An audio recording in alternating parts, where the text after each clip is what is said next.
You're listening to Kickoff on Talksport with Ladbrokes. It's 18 and over, gambleaware.org. And Kickoff is fast approaching in this Conference League second leg between Crystal Palace and Zrinjski Mostar here at Selhurst Park.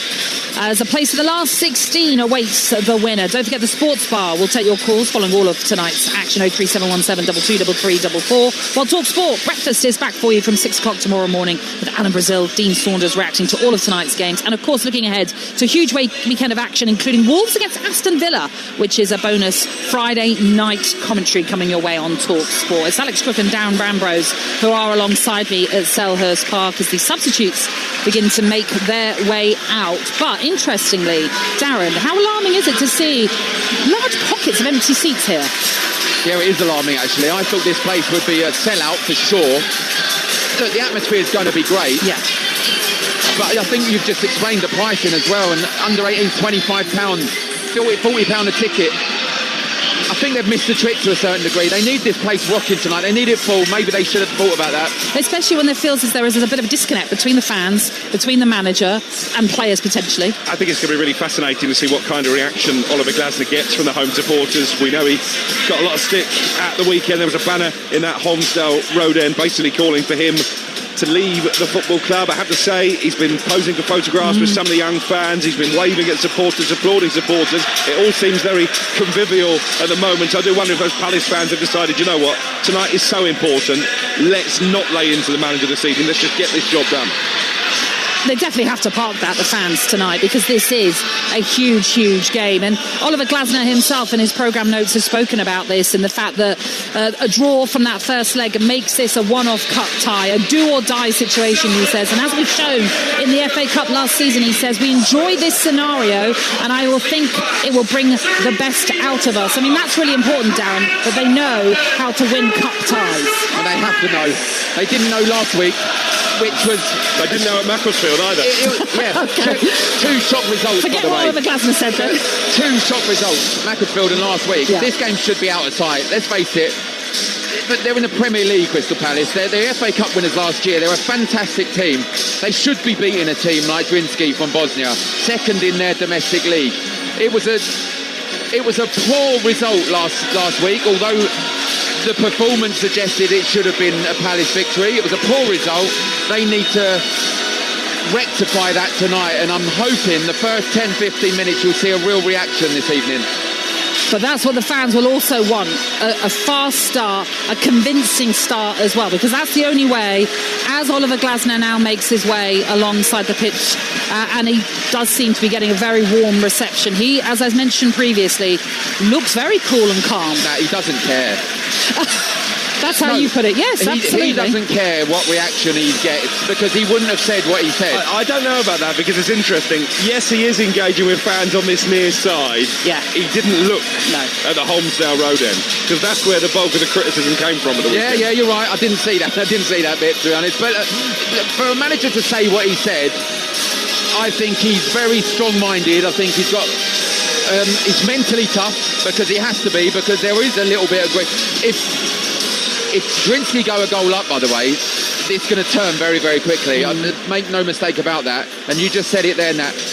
Palace need a fast start. They need to go two goals ahead in the first 10-15 minutes to turn the atmosphere positive around here. Yeah. Obviously, those comments that we are referring to are the stay humble comments that Oliver Glasner said towards the fans after the negative run that the club had been on. And actually, something else that I mentioned that he said about the run that they had been on. They said that the whole period of this negative run, it's been noisy the whole time. The whole transfer window, he said, was noisy. And part of that made me think, well, he's been part of the noise. He's been the main part of the noise. He hasn't really helped. Every bit of noise has come from the quotes and statements that he released. So, look, it's naivety to a certain degree, and it shouldn't come from an experienced manager like Oliver Glasner. So he knows what he's doing, and he knows what he said. and he's not got his own way. Well, I was going to say, is it naive or is it calculated? You can look at it either way, perhaps. Yeah, I agree. But the teams are out, and to the far left of us, we can see the Zrinjski fans who have their own tifo. It says the Ultras of Zrinjski, and boy, are they making as much noise as they possibly can. But the atmosphere does sound pretty electric here, it has to be said. The Palace fans who are here, and some of those pockets have started to be filled, so clearly latecomers coming here to Selhurst Park, they seem up for this one. They want to continue their European adventure. You are listening into the Conference League live on Talksport with Enterprise Rent-A-Car. Here for it. Book now at enterprise.co.uk. Don't forget, we'll bring you updates on all the important scores in the Europa and Conference League tonight, including Forest versus Fenerbahce. But right now, with the teams lining up and the game about to get underway, level from the first leg 1-1. A place in the last 16 awaits the winner. This game is brought to you in partnership with TNT Sports, the home of European football. It's Crystal Palace against Zrinjski Mostar. Your commentary team is the former Crystal Palace midfielder Darren Ambrose and your match commentator Alex Crook. Thank you, Natalie. Very good evening, everybody. After their season of a lifetime, it's been a winter of discontent for Crystal Palace supporters. The defence of the FA Cup ended by a team from non-league. Their cup-winning captain sold. A manager in meltdown, jeered even by his own supporters during Sunday's unconvincing win here against 10-man Wolves. Surely Oliver Glasner can't survive if Palace's dreams of European silverware are ended by a team not even top of the Bosnian League. Darren Ambrose, that's why this feels like such a huge night under the lights at Selhurst Park. Yeah, absolutely. I don't think it should have come to this in terms of, we just spoke about it, it shouldn't have come to this playoff game. It also shouldn't have come to being 1-1 after the first leg. This is a Premier League outfit, a top Premier League outfit, by the way, that should be convincingly beating this team. It will all remain to be seen in the next 10-15 minutes how Crystal Palace are approaching this match. Yeah, as Darren has already mentioned in the build-up to kick-off, when Palace missed the opportunity to go direct into the round of 16, they were held to a draw here by lowly Coops. They were fourth in the Premier League table. A lot has changed since then. Not just a victory required by the manager tonight, but a convincing performance to boot. We are off and underway here on Talksport.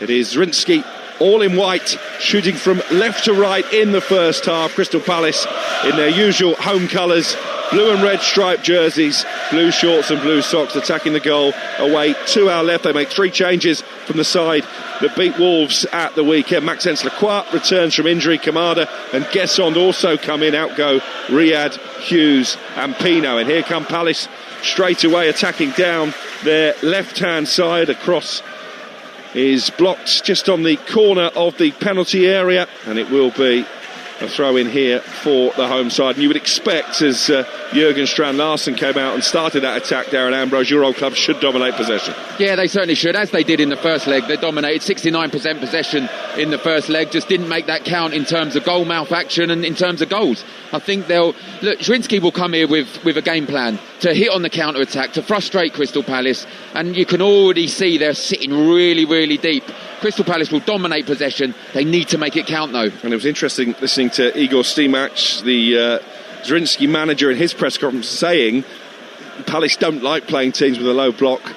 They don't like to dominate possession, so you'd imagine that will be the game plan from the Bosnians tonight. Long throw into the penalty area, cleared only as far as Munoz, and he puts the ball back into the box but wide, and it will be a goal kick. The Palace team for you in full once more. Henderson in goal, Convo, Richards and Lacroix across the back three, Munoz and Mitchell the wing backs, Wharton and Kamada in midfield, Sarr and Guessond either side of Jürgen Strand-Larsen in attack. For Zrinjski, it's the same side that started that 1-1 draw last week. Goran Karacic the goalkeeper, Vrankovic, Barisic, Jumovic and Mamic the back four, Jurasek and Savic in midfield, with Abramovic, Ivancic and Mikic in behind, Cruz in attack. And here they come on their first foray forward, the visitors, with Abramovic down the right hand side. His pass was slightly behind the on-running Ivancic, and that enables Palace to win it back, albeit only momentarily, as the left back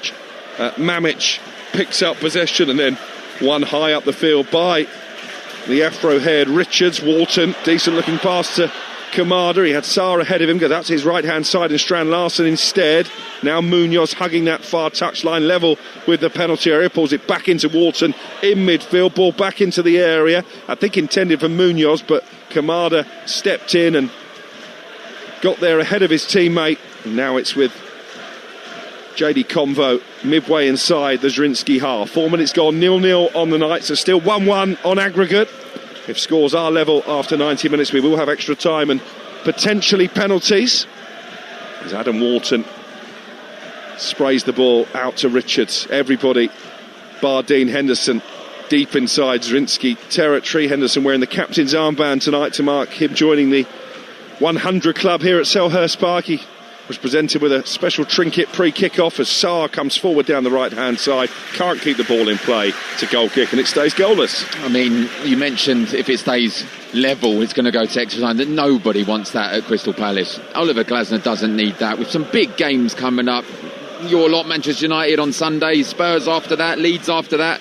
It's a tough run-in, and they're not particularly going too well, barring the result against Wolves at the weekend, but that was lucky to a certain degree as well that they had that man sent off, probably a bit harshly. And, just looking at the game, it's exactly as we've all spoken about. Andy Brissell spoken about it pre-show. They've got to get used to having possession, Crystal Palace. Long punt upfield by the visiting goalkeeper Goran Karacic. His 31st appearance of the season. He's a huge figure of a man away to our left-hand side as he again punts long upfield, headed back into the centre circle by Richards. Those Palace fans in the Holmesdale Road end looking to whip up the atmosphere. Palace who've won only one of their last 10 here at Selhurst Park. That was that 1-0 victory against Wolves that Darren was just talking about. Here's Convo in the bright yellow footwear. Over the halfway line he comes, but quite a laboured tempo about Palace's start in this first 5 minutes. They're not moving the ball particularly quickly. I think Igor Stimac, once of West Ham and Derby County, will be fairly satisfied with the way the opening exchanges have gone, as Richards looks for the long pass upfield for Kamada, who sprints to try and keep it in play down by the corner flag. He does so, but only at the expense of a throw-in for Zrinjski. But that's better though, Crookie. Look, when you're having so much possession, you've got to come up with different options, different plans, and making runs. And Kamada will do that all day long, making runs. Gesson, I think, will do that. I've seen him when he come on against Wolves, making those forward runs. Try to disrupt their back line. Kamada will certainly do that, and that's what they need to come up with, another plan to break down this low block that Zrinjski are playing at the moment. Dean Henderson plays the ball short out from the back to Maxence Lacroix, back from injury, having sat out the game here on Sunday. Now Tyreek Mitchell asked to come forward down the near side, the left. Oliver Glasner in his white trainers, skinny black jeans and black puffer jacket, stands arms folded on the edge of the technical areas. Kamada looks to release Sarr. It's picked up by Strand Larsen on the edge of the penalty area, gets his shot away. There was a block challenge on the edge of the area from Savic, and that took the sting out the effort and diverts it behind for the first Crystal Palace corner of the evening. 7 gone, 0-0. Yeah, good play all round. Good run from Sarr. It's exactly what I was saying. Make those runs forward. Sarr done that. Maybe he should have let that run, because he would have been might have been intercepted. Jørgen Strand Larsen wasn't to know that. Cut inside, good block in the end. Savic, he's hurt himself in the run up to that, in making that block. It's a corner to Crystal Palace. Good start. You are listening to Crystal Palace versus Zrinjski in the Conference League, live on Talksport with Enterprise Rent-A-Car. Whatever it is, they're here for it. A reminder, over on Talksport 2 right now, we got live commentary from the City Ground. Nottingham Forest 3-0 up against Fenerbahce in the first leg, or from the first leg, I should say, of their Europa League playoff. Earlier, Celtic won 1-0 away from home in Stuttgart, but still went out 4-2 on aggregate. Here comes the corner to be taken by Kamada down that left-hand side. Plenty of Palace players for us. A really disappointing delivery, low along the ground, and didn't beat the first Zrinjski player on the edge of the 6-yard box, and now they're going to have to build again, Palace, all the way from their goalkeeper Henderson, who isn't adverse to punting it long. Kamada slides, but the ball skips behind for a goal kick. Need to make more of those set-piece opportunities, Crystal Palace. Yeah, I have no idea what kind of routine that was. It was neither a cutback to the edge of the box or a short pass to the front post. It was neither or, and it ended up hitting the first man, as you said, and they cleared that comfortably. That's the views of Darren Ambrose, former Crystal Palace midfielder, one of the stars of today's match programme. A big interview with the Palace icon. Actually, as I was walking up from Norwood Junction train station earlier, I was looking for the mural or the statue. Didn't find one. Did see one of Wilf Zaha, your former teammate. Not too far from the ground. I was behind that, it's painted over me. 0-0. Still 1-1 on aggregate in the second leg of this Conference League playoff. The victors will face either Larnaca, who have already won here at Selhurst Park this season, or Mainz in the round of 16. Here's Evan Gesson trying to make some space on the edge of the penalty area. Rolls the ball forward to Munoz, looks for the cutback to Larson on the corner of the 6-yard box. Well defended, and the offside flag was up anyway. Yeah, he just delayed the pass, Gesson, in the end. He done really well. He perhaps could have gone down from the challenge, as he just takes a touch, runs in front of the midfielder. I can't see who that is at the moment, but he could have fallen over. And Munoz, who he played in on the right, if he'd have delayed his run, it'd have probably gone out for a goal kick. So it was the right thing to do, just caught offside. Well, he's made a relatively positive impact, hasn't he, Evan Gesson, since signing on an initial loan deal from Aston Villa. Got the winner here against Wolves. He got an assist in the big grudge match that Palace won against Brighton as well. In from the start tonight, referred to both Jeremy Pino and Brennan Johnson, both amongst a pretty strong Palace bench should Oliver Glasner feel the need to make alterations. As the tall JD Convo plays the ball back to Henderson inside the penalty area. We're still locked at 0-0, 1-1 on aggregate here, 10 minutes played, and still goalless over on Talksport 2 as well. Palace 3-0 up on aggregate against Fenerbahce in their Europa League playoff. Here's Convo over the halfway line, out to Gesson on this near side. Gesson comes infield, and I think he'll just look to try and switch the play into the centre of the pitch to Maxence Lacroix, and now the American international Richards takes over on that far side. He will very much be part of the USA squad at the World Cup this summer. Every game from North America live on the Talksport network, 125 of them in total, as Maxence Lacroix finds himself in some space inside the Zrinjski half. Still 0-0 at Selhurst Park. Still plenty of empty seats around the stadium. As Tyreek Mitchell plays the ball back in field to Convo. Convo with the flighted delivery, but cleared away by Mamic, the left back. And now Richards again picks up possession. Well organised out of possession, the visitors from Bosnia, and the ball is played into their penalty area but straight into the arms of Goran Karacic, the keeper. They conceded a lot of goals in the league phase. I think you said, Darren, the most in the top 24. They do have the best defensive record domestically this season. 15 goals conceded in 22 games in the Bosnian league. Yeah, it was probably amplified a little bit from the 6-0 defeat they had at Larnaca, wasn't it? Otherwise it wouldn't have been that many. But they do concede, but they've been brought here to frustrate Crystal Palace. You could see when Crystal Palace were on the attack there, all 11 players were in 30 yards of their own goal, and at the moment it's working. Controversial question for you, because obviously it was a formation that brought Palace so much success last season, as the ball is played forward by Convo. Sarr keeps it in play just about on the byline, and then he gets away from his marker and may have been brought down, was he, right in front of the referee, who allows play to continue. Then Mitchell appeared to be fouled, no free kick, and then an arm in the face of Abramovich from Convo, and he's the one who picks up the yellow card, Darren. I mean, it's so frustrating. Look, it's not a foul on Sarr. The Tyreek Mitchell potentially could have been a foul down the other end, but I don't think that's a yellow card. He's played for it. He's pushed it too far. JD Convo was going to get there anyway. Yes, he's held his arm out, as all players do.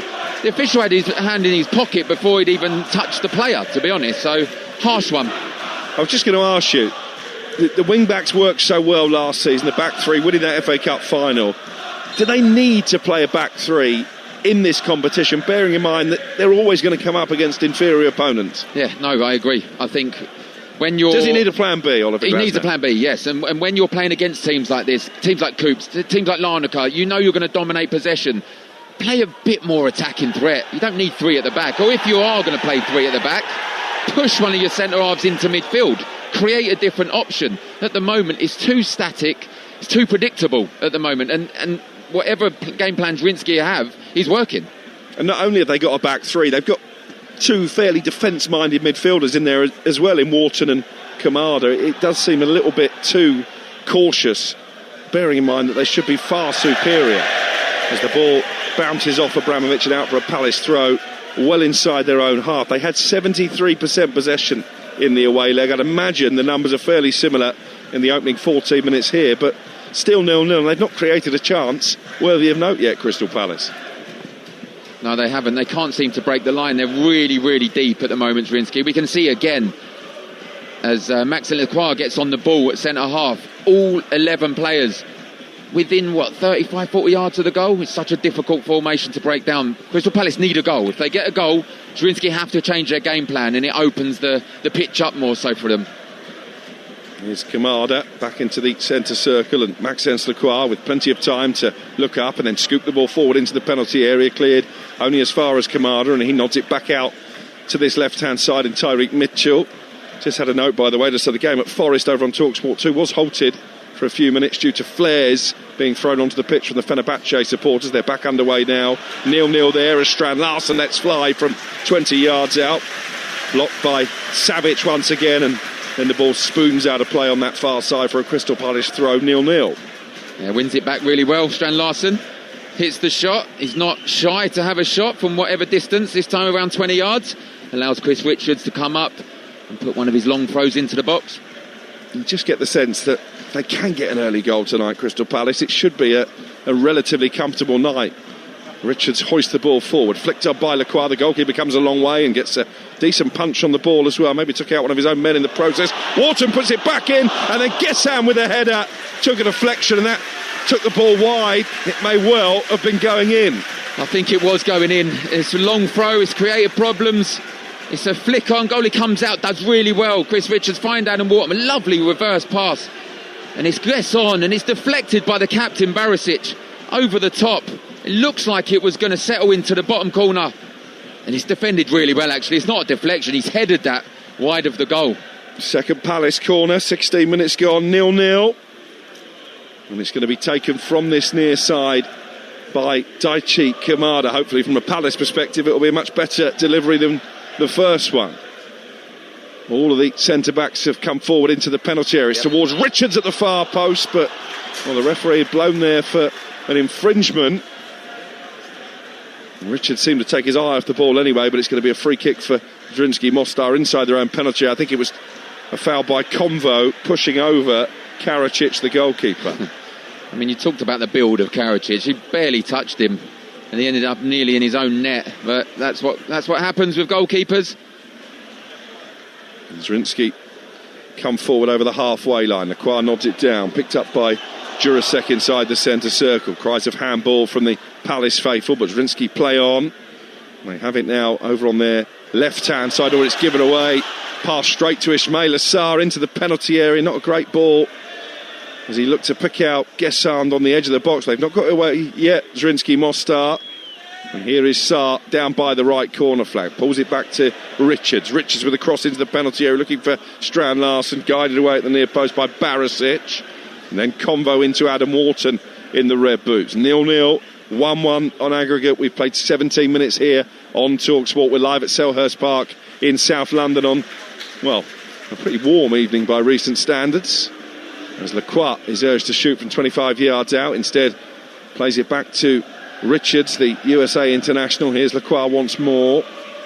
And now Convo to the cry of Eagles, Eagles from the home supporters. Sarr with his back to goal picks up possession on the edge of the D, just outside the penalty area. Then Convo switches it out to Richards, who's got time and space on the edge of the box to cross again as he cuts in on his left foot instead. Slides it low into the area, looking for Kamada, and it was Jamovic this time who slides and makes the clearance. Then Lacroix has got a bit of defending to do as the ball is punted up looking for Mikic, and he does that defending well and plays it back to Henderson. Yeah, he does really well, but what I'm seeing here is the Zrinjski players are not having to work particularly hard when they're all sat back so deep.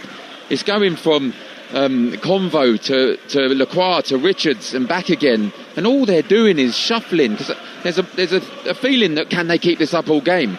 At this tempo they probably can.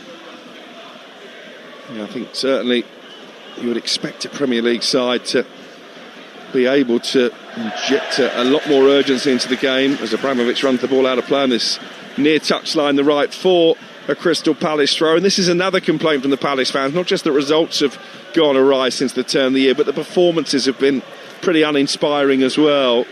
And you wonder, is that a result of the fact that Oliver Glasner has made it pretty obvious to anyone who listened that he doesn't really want to be here anymore?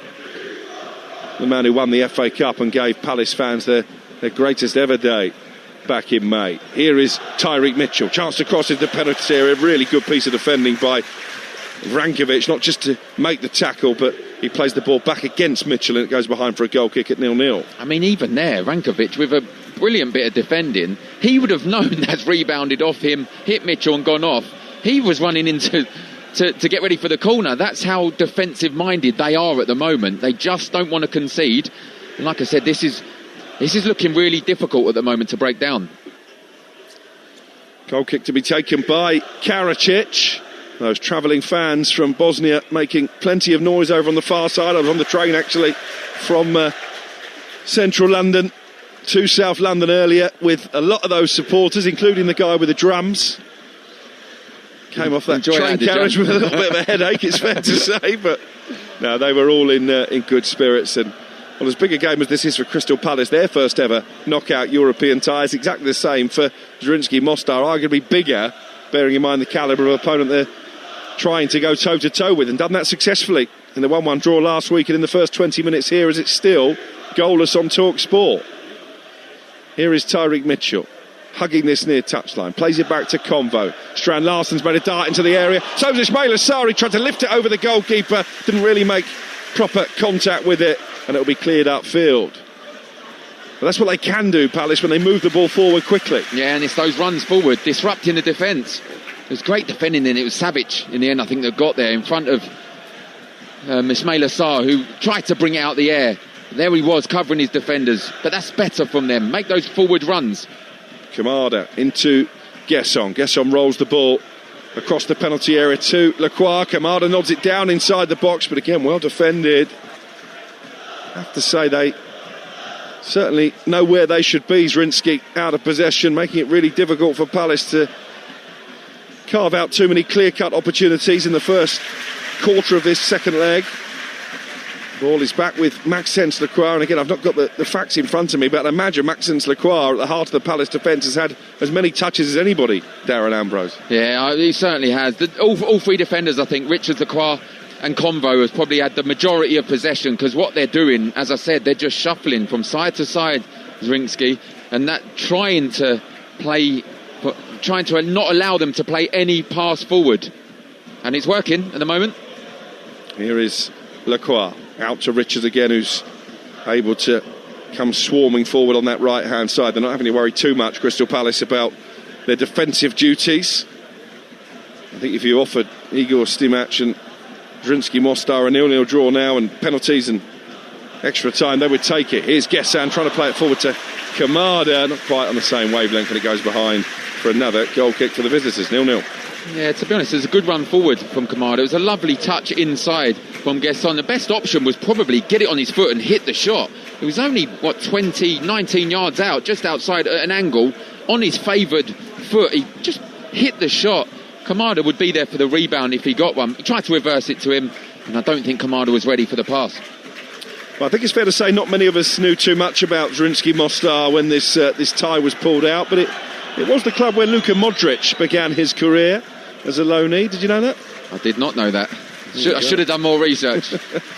I've got to say I didn't know that until yesterday either. But Sam tell you. If any of these players can go on and have the career that he has, they will be very pleased with themselves. And to be fair, you've already mentioned it. The following that they've bought, they're loving it. It's party time over the far side from us. All you can hear is them. All you can see is them bouncing up and down. Palace need to end that party soon. Well, no sign of the angry reaction from the Holmesdale Road end that Oliver Glasner had to suffer when they took on Wolves here in the Premier League on Sunday. I'm not sure that the Palace performance so far will do much to silence Glasner's growing army of critics. As I said before kick-off, I think tonight the Palace fans have just decided that the result is more important than any protest. The ball is played into the area. Kamada gets a shot away, and again it's blocked behind for a corner. And again, Savic, the saviour for Zrinjski Mostar, and Crystal Palace will be asking how they've not scored. It's just better though, Crookie. Put it in the mixer. Big Strand Larsen trying to make something happen. It's rebounded off. Kamada's won it. It's going in bottom corner as well. We've got a replay right in front of us. And Savic throwing his body on the line. Once again, it was Barisic, then it was Savic. Good defending.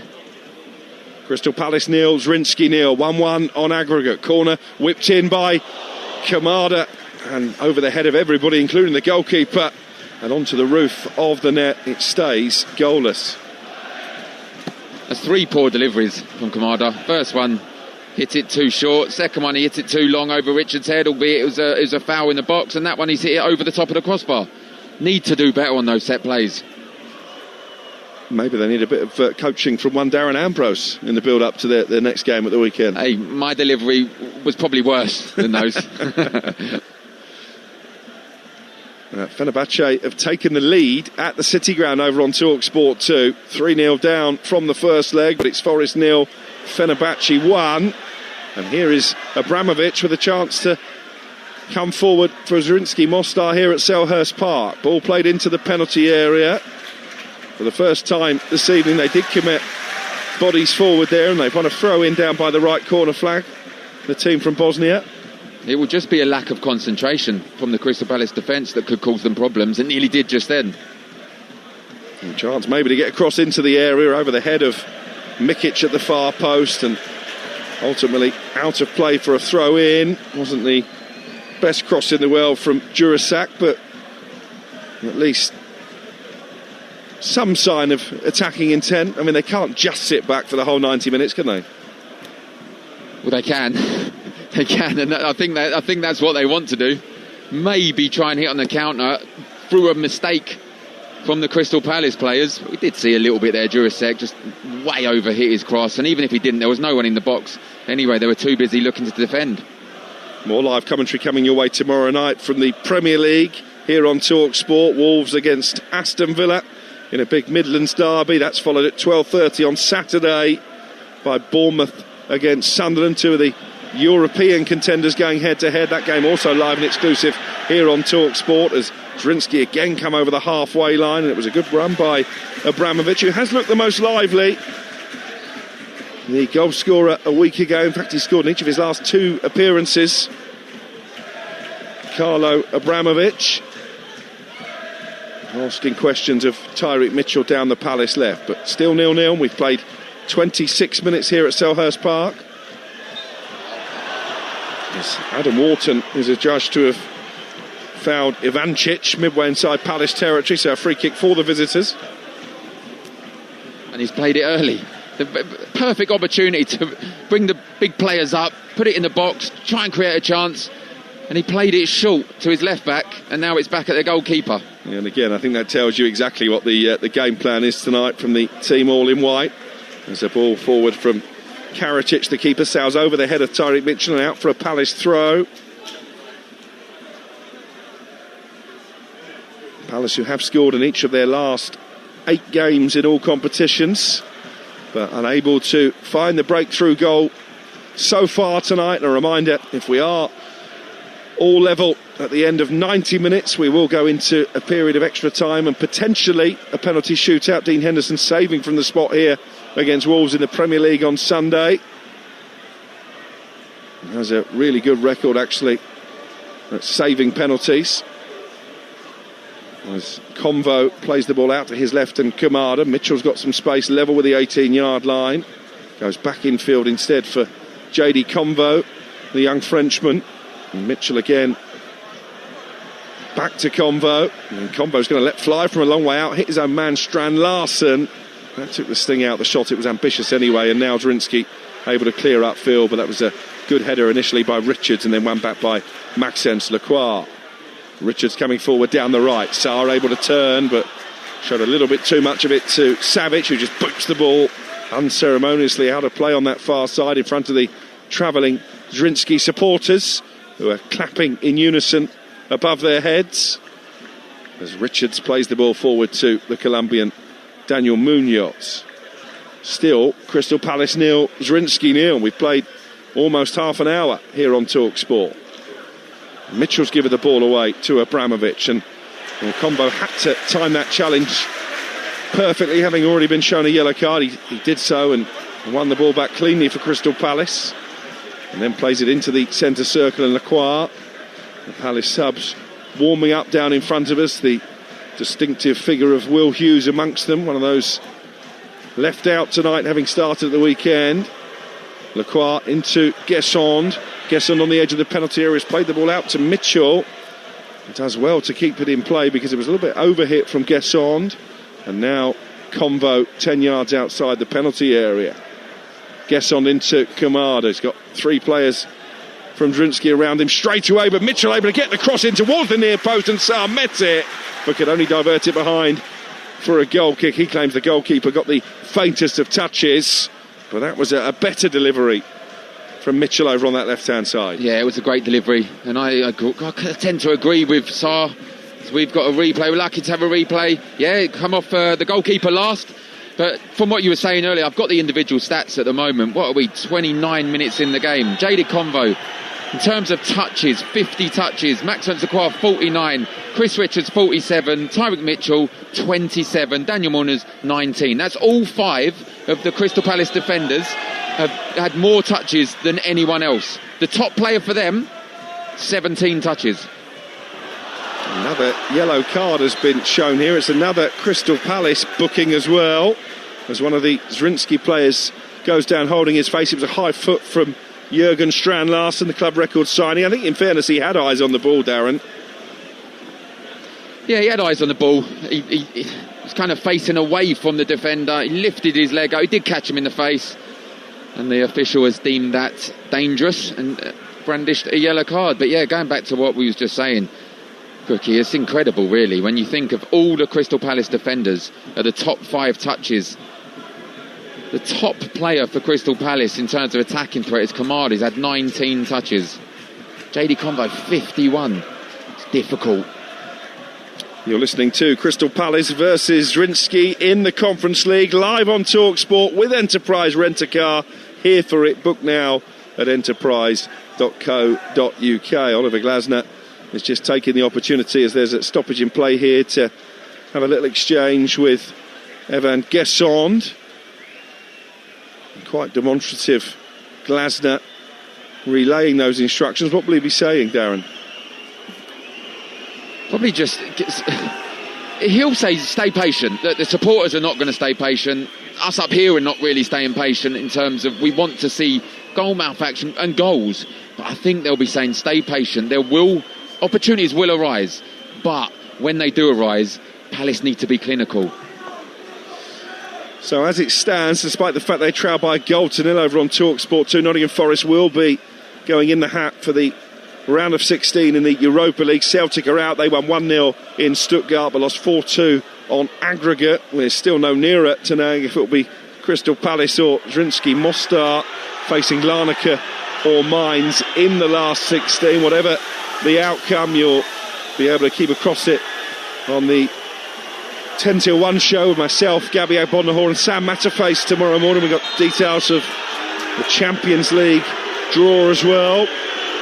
Wolf whistles from the Crystal Palace supporters who feel that Larnaca already are trying to waste time. What are the rules there though, Crookie? Should he not go off, the defender? Well, he was treated on the field, wasn't he? And I think, I think that's what they're moaning about. They're saying that because it's Savic who's got the high boot to the face, has stayed on the pitch, and the cries of "you don't know what you're doing" to the official. Well, I've got to say both yellow cards that he's dished out do seem a little bit harsh. Combo early on for the frailing arm on this near side, and then Strand-Larsen there with eyes clearly on the ball, penalised for a high foot. So 2 Palace bookings already in the first 33 minutes here. 0-0, 1-1 on aggregate after the first leg in Bosnia last week.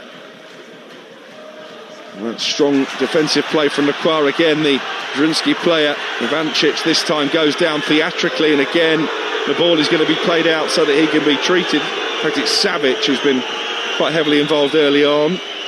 you can understand the Crystal Palace supporters' frustration. This is gamesmanship, isn't it, from the visitors? Yeah, it certainly is, and it's aimed to frustrate. The official didn't give the foul, which it wasn't a foul. Lacroix was just too strong for him, but he went down, clutching his face, and Crystal Palace put the ball out. 12 minutes to go in this first half.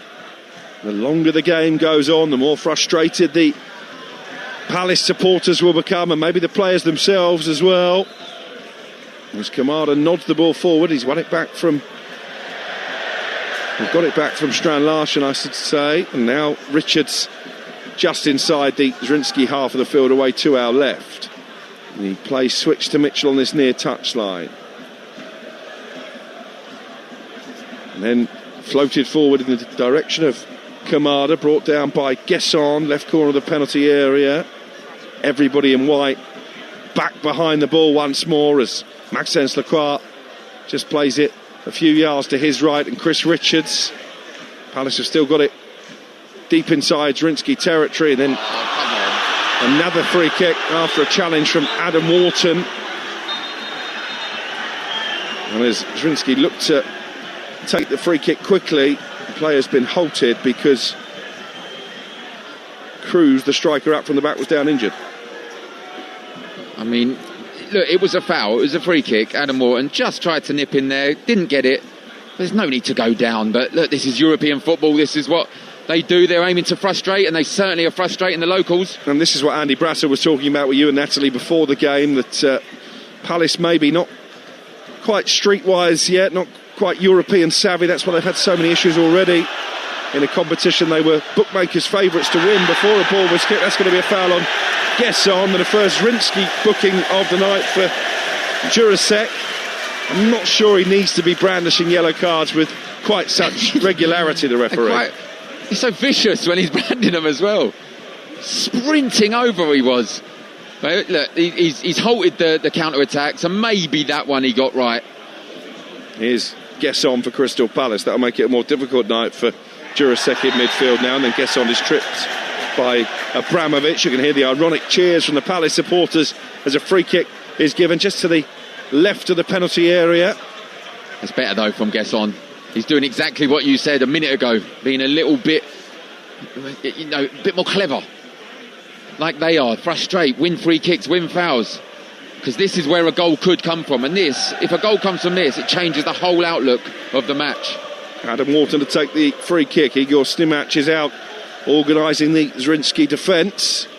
Stood well outside his technical area, the visiting boss, as Wharton prepares to whip this in, left-footed from the near left-hand side, and all the Palace players are queued up around about the penalty spot. Wharton puts his right arm in the air and then whips it dangerous delivery to the far post, and it's headed home by Maxence Lacroix, and Crystal Palace have the breakthrough goal to ease the pressure on Oliver Glasner and surely put them on course for a place in the last 16 of the Conference League. Is taken until 9 minutes before half-time. It came from a pinpoint delivery from Wharton and an easy header at the far post from the returning Lacroix. It is Palace 1, Zrinjski 0, 2-1 on aggregate. Brilliant. We was just saying, Cookie, weren't we? This could change the whole outlook of this match, and it has to. It's a lovely delivery from Adam Wharton with his left foot. Maxence Lacroix, he's on his own in the 6-yard box. It's poor marking. 6-yard box, he can't miss. It's a beautiful cross from Adam Wharton on his left foot. We know his quality. Look at that for a delivery. We've got replays in front of us, and there's Maxence Lacroix, can't miss. Lovely header. 1-0 Crystal Palace, and they have to change now. Zrinjski, this could actually open the game up, make it a better game for everyone. Well, he scored in the league phase against AZ Alkmaar, Maxence Lacroix, and he scores a big goal tonight to soothe some of that fan frustration that has been following Crystal Palace around since the turn of the year. And you can hear the mood inside Selhurst Park, much more upbeat now. And if Zrinjski Mostar are to cause an upset, they're going to have to do what they haven't done too often and score away from home. Failed to find the back of the net in 5 of their last 6 away games, the men from Bosnia. And you'd like to think, Darren Ambrose, with your Palace hat on, that the home side should go on and win comfortably now. They should, because Zrinjski has to change the way they play. They have to go for it. If they don't go for it, they're out. So they have to go for it. It'll create opportunities, create spaces, and the Crystal Palace players should be good enough to capitalise on those spaces. And I'm hoping there's more than one goal in this, because if there's one goal with 20 minutes to go, it could get nerve-wracking here.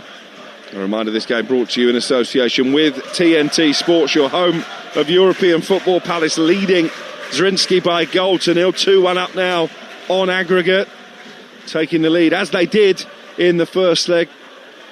Obviously pegged back in the second half a week ago. The ball is back with the goalkeeper Karacic, closed down quickly by Strand Larsen, but gets plenty of distance on the clearance away.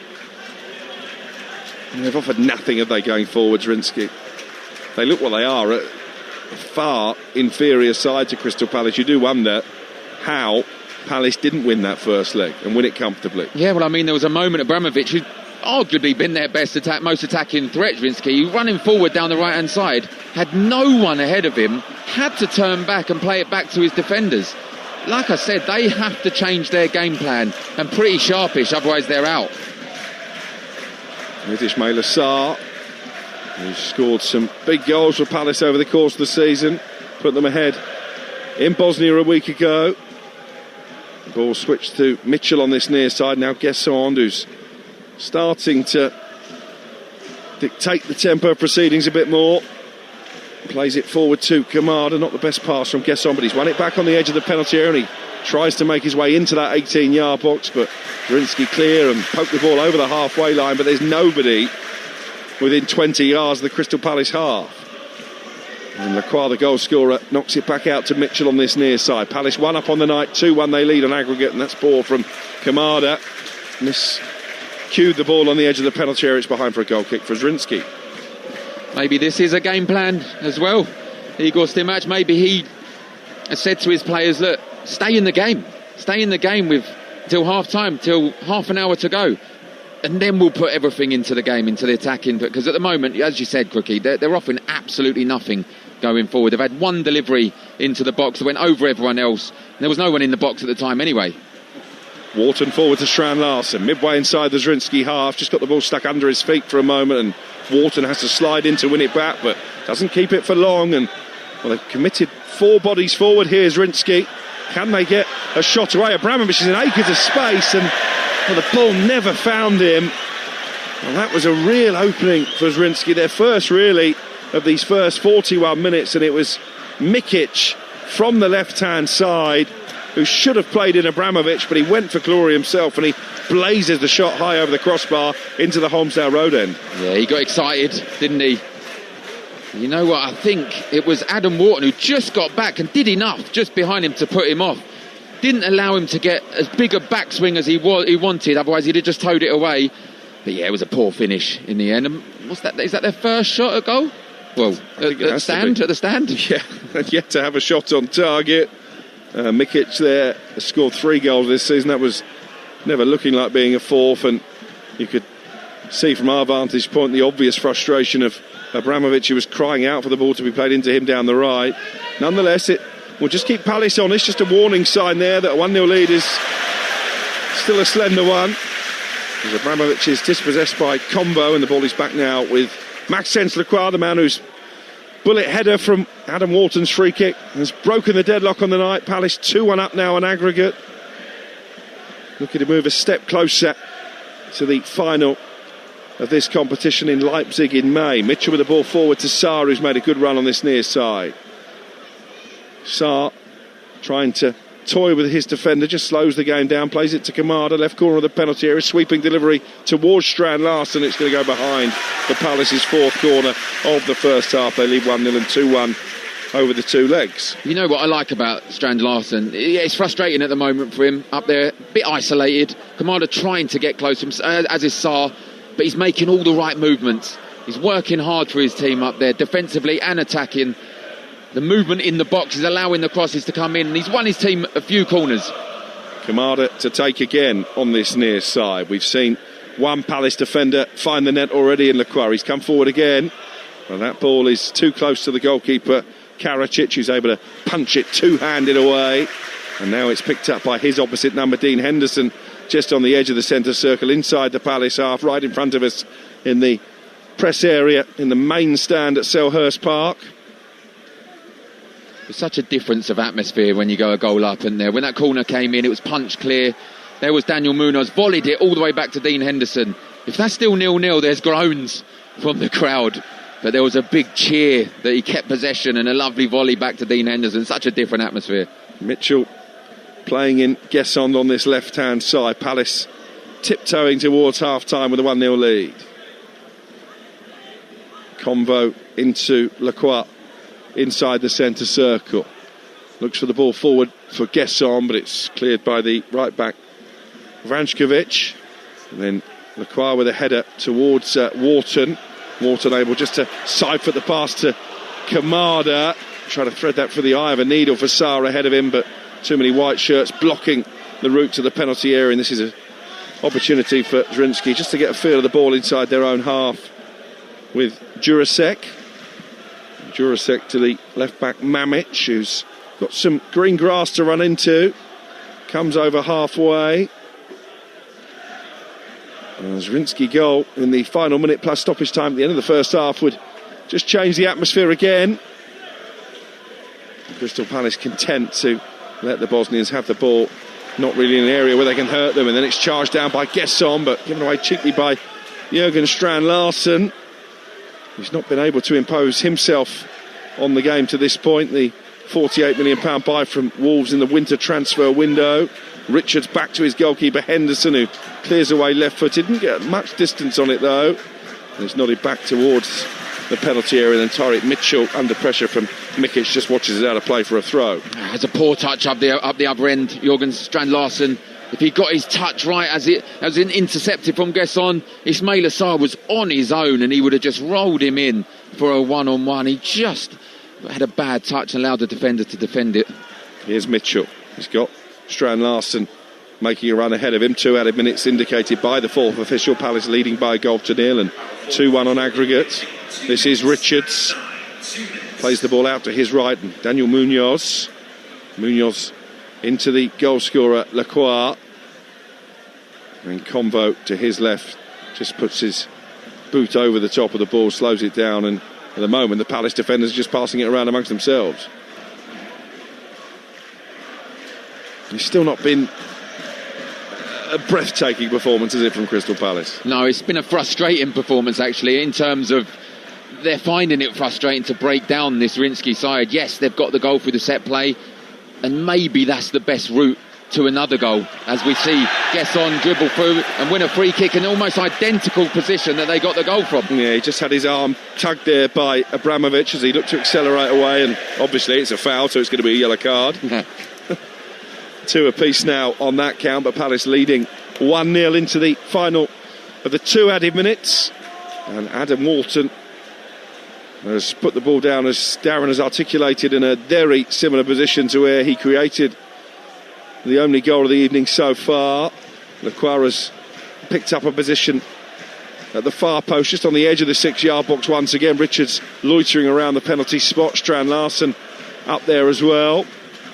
And Adam Wharton with that wand of a left foot is going to try and help Palace double their lead in the final few seconds of the first half. Again, his right arm goes up in the air and it swung towards the far stick. He got too much on that one. Wharton is behind for a goal kick, and that probably will be the last telling action of the first half. Yeah, it will be. And you know what, you've got to credit Igor Stimac for that. He was the one, the coach, standing in the technical area telling his defenders to drop a lot deeper, because don't allow that ball to be whipped in between the goalie and the defensive line. So Adam Wharton had to hit it long, and it went over everyone. And there is the half-time whistle. Well, once again, not the most inspiring of Crystal Palace performances, as Oliver Glasner trudges back to the dressing room area away to our right, but his side do at least have the lead. Adam Wharton with the wicked free kick, and Maxence Lacroix up from the back with a powerful header to break the deadlock. Crystal Palace a goal up on the night, and they lead by 2-1 on aggregate. Alex, thank you very much. Let's look back on that first half then with Darren Ambrose. And Darren, perhaps not the most convincing of first halves, but the positives will be that they're 1-0 up. And at the end of the day, they had to try and play through a very deep Zrinjski and eventually made that breakthrough, which is a positive to take. Yeah, of course it is. And as you said, very deep. Yes. This was a low block, a double low block, and it's such a difficult formation to play against. And look, of course that's their game plan. You come here to Selhurst Park and you go toe-to-toe with a Premier League side, you're going to lose convincingly. So Igor Stimac has set his game plan up. And as I said to Crookie during the game, maybe it's still his game plan. Stay in the game until the last half an hour, 20 minutes. And then he can get reinforcements on and you can throw everything at the Crystal Palace defenders. As I look at the stats here, 71% possession, Crystal Palace, 272 passes compared to 90. And you'd say about a third of those have probably come from the goalkeeper kicking it long. And, that's what they're playing against. But they've found a way to break them down with a free kick. Anna Morton, great delivery. And Lacroix, free header in the box, 1-0 Crystal Palace. And that is job done at the moment. And I suppose the issue for Palace now at this break is it was a similar situation in the first half. Obviously took a 1-0 lead into the break, but it was a sloppy second half start that led to Zrinjski getting back into the game. So that's something they have to be aware of. Yeah, absolutely. And they will be aware of it. I'm sure they'll be aware of it. It was sloppy against Larnaca here. It was sloppy against Coops here. They don't want to make that mistake again. At the moment, they're halfway there. It's job done, but there's still 45 minutes to go. And you can't see it at the moment, but there will definitely, if it stays like this, there will definitely be a period in this match where they have to play things forward. Zrinjski, in terms, they have to play it long. They have to get bodies in and around the penalty area, because otherwise they're going out, and they'll know that. Yeah, I mean, there were a few moments, and now I'm talking about moments in this game where they did advance. And in some ways, I don't know if you saw it the same as me. I thought Palace were a little unnerved by it, perhaps because they've been so used to going one way on this pitch. Yeah, of course. And you know what? It's more through Crystal Palace's mistakes that they're getting in Zrinjski. It's them lack of concentration, a bit of sloppiness. They're winning it back, and then the Kuz up front and Abramovich down here on the right. They find themselves the other side of the defenders, but because it's the Crystal Palace mistake, their whole team are 30 yards behind them, so it's really difficult. They're trying to do it on their own. Up front, Kuz, Abramovich are trying to do it on their own. At the moment, it's not coming off, and this is what I mean. There'll come a period in this match, if it stays like this, that they will all move 30 yards forward. That will create opportunities for Crystal Palace to go forward and get behind their defenders and perhaps score one or two more goals. But there has to be a period for Zrinjski to try and get back into this game. And I know something beforehand when we were building up to this match with Andy Brassel, where he was talking about Palace perhaps not having the gamesmanship in Europe, obviously. But surely that's just the norm. It's the norm in any game. You know how to win a game, surely. You know how to manage a game. And someone as obviously experienced as Oliver Glasner when it comes to Europe as well, he will know how to manage a situation, surely. They should certainly manage this game. Yeah. They should certainly manage... they should keep at least the 1-0 lead. I think they should go for more goals, of course. I think a lot of it, for me in the first half, is for a team like Crystal Palace, and Andy Brassel said that before, that to have more possession, they're not used to that. So how can you create opportunities when you're the one that's trying to break the opposition down as opposed to counter-attacking? And that's what they had to do, and lo and behold, it came from a set play. And you know what, in terms of that gamesmanship and the dark arts of football to a certain extent, Gesson had that. He created the opportunity for Adam Morton.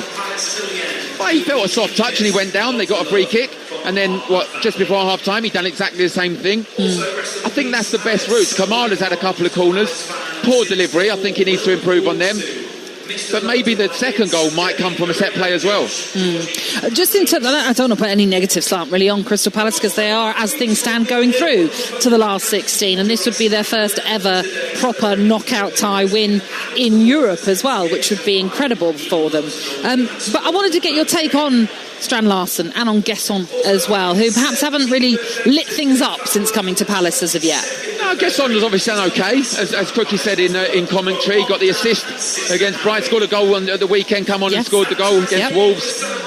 Just Strand Larsen's got he got the double, didn't he, against Burnley? They went on to lose that game, which was it probably took a shine out of his performance in terms of getting those goals. But look, they need time to settle in, and sometimes you can't have that, especially when you're struggling in the Premier League and you need to get through games like this. It's a bit isolated, Strand Larsen, at the moment, but he's doing all the right things. He's doing all the right movements. There'll come a moment when he gets an opportunity. He has to be clinical and take that. And if he does, he'll become a fan's favourite, certainly, because he's working extremely hard for his team. It is 1-0 then that Crystal Palace lead here at Selhurst Park then, and as I say, it means they are 45 minutes away from reaching the last 16 of the Conference League. Just to run you through what's happened elsewhere at the break at the City Ground, Fenerbahce 1-0 up against Nottingham Forest, which means the aggregate score now is 3-1 in Forest's favour, so still a lot of work to do for the Turkish side to overturn that tie. And earlier on, Celtic bowed out of Europe after they were knocked out by Stuttgart. They won in Germany for the first time as they won that game 1-0, but the damage was done in the first leg with the German side winning 4-1 at Celtic Park. OK, just to remind you, Fiery Fridays are back again and out first thing tomorrow on the Talksport Daily podcast. You can join Adrian Durham, our very own Alex Crook, Angelina Kelly as well, as they arrive every Friday armed with one blazing hot take each. And in tomorrow's episode, Crookie explains why modern day football is garbage compared to the 90s. If you want to hear more, then the Talksport Daily is available on all podcast platforms now. You're listening to the Conference League live on Talksport with Enterprise Rent-A-Car. Here for it. Book now at enterprise.co.uk. Coming up, we will look back on Celtic's aggregate defeat then to Stuttgart and ahead to tomorrow's Champions League draw, which you'll hear live on Talksport. Do you belong here? Next to me, about to jump into the sea on an army co-steering expedition. What's your gut saying? Walk away from the edge? Or jump in and join a team that'll be by your side for life?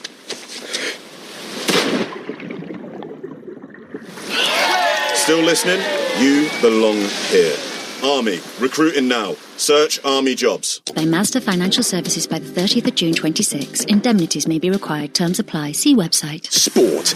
It's in your DNA. That's why at SpreadX Sports, you get great offers and features to aid your sports betting, including £30 in free bets when you join and place a qualifying £10 fixed odds bet at minimum odds of 1 to 2. Visit spreadx.com/DNA for full terms and conditions. SpreadX Sports. It's in our DNA. 18 plus gambleaware.org. Qualifying bets cannot be cashed out early. Once settled, get 3 free £10 fixed odds bets on consecutive days. Free bet stakes not included in any winnings. Free bets must be claimed within 28 days. For over 50 years, they defined rock. The spirit lives on. Monday warrior, mean strike. Today's Tom Sawyer, mean pride. Geddy Lee and Alex Lifeson celebrate 50 years of Rush. 50-something tour coming to Glasgow, Manchester and London in March 2027. Tickets on sale this Friday at 10 a.m. at aegpresents.co.uk. Don't miss Rush live. Hey Sainsbury's, have you got anything to help my money go further? Well, if you want to make some big savings, make sure to use Nectar Prices and your Nectar Prices at Sainsbury's. Together, they can save you over £450 a year on your food shop. Bring it on. Download the Nectar app and tap into great savings. Sainsbury's. Good food for all of us. 18 plus Nectar app required. For full terms, see help.sainsburys.co.uk/help/Nectar Prices. Nobody knows Vegas like BetMGM. And we know just how loud it can get. So sometimes it's important to turn it down or take a break. Because a little pause keeps the fun in play. To find out more about BetMGM's safer gambling tools and how we can support you to keep your play safe, visit the safer gambling area of our app or website.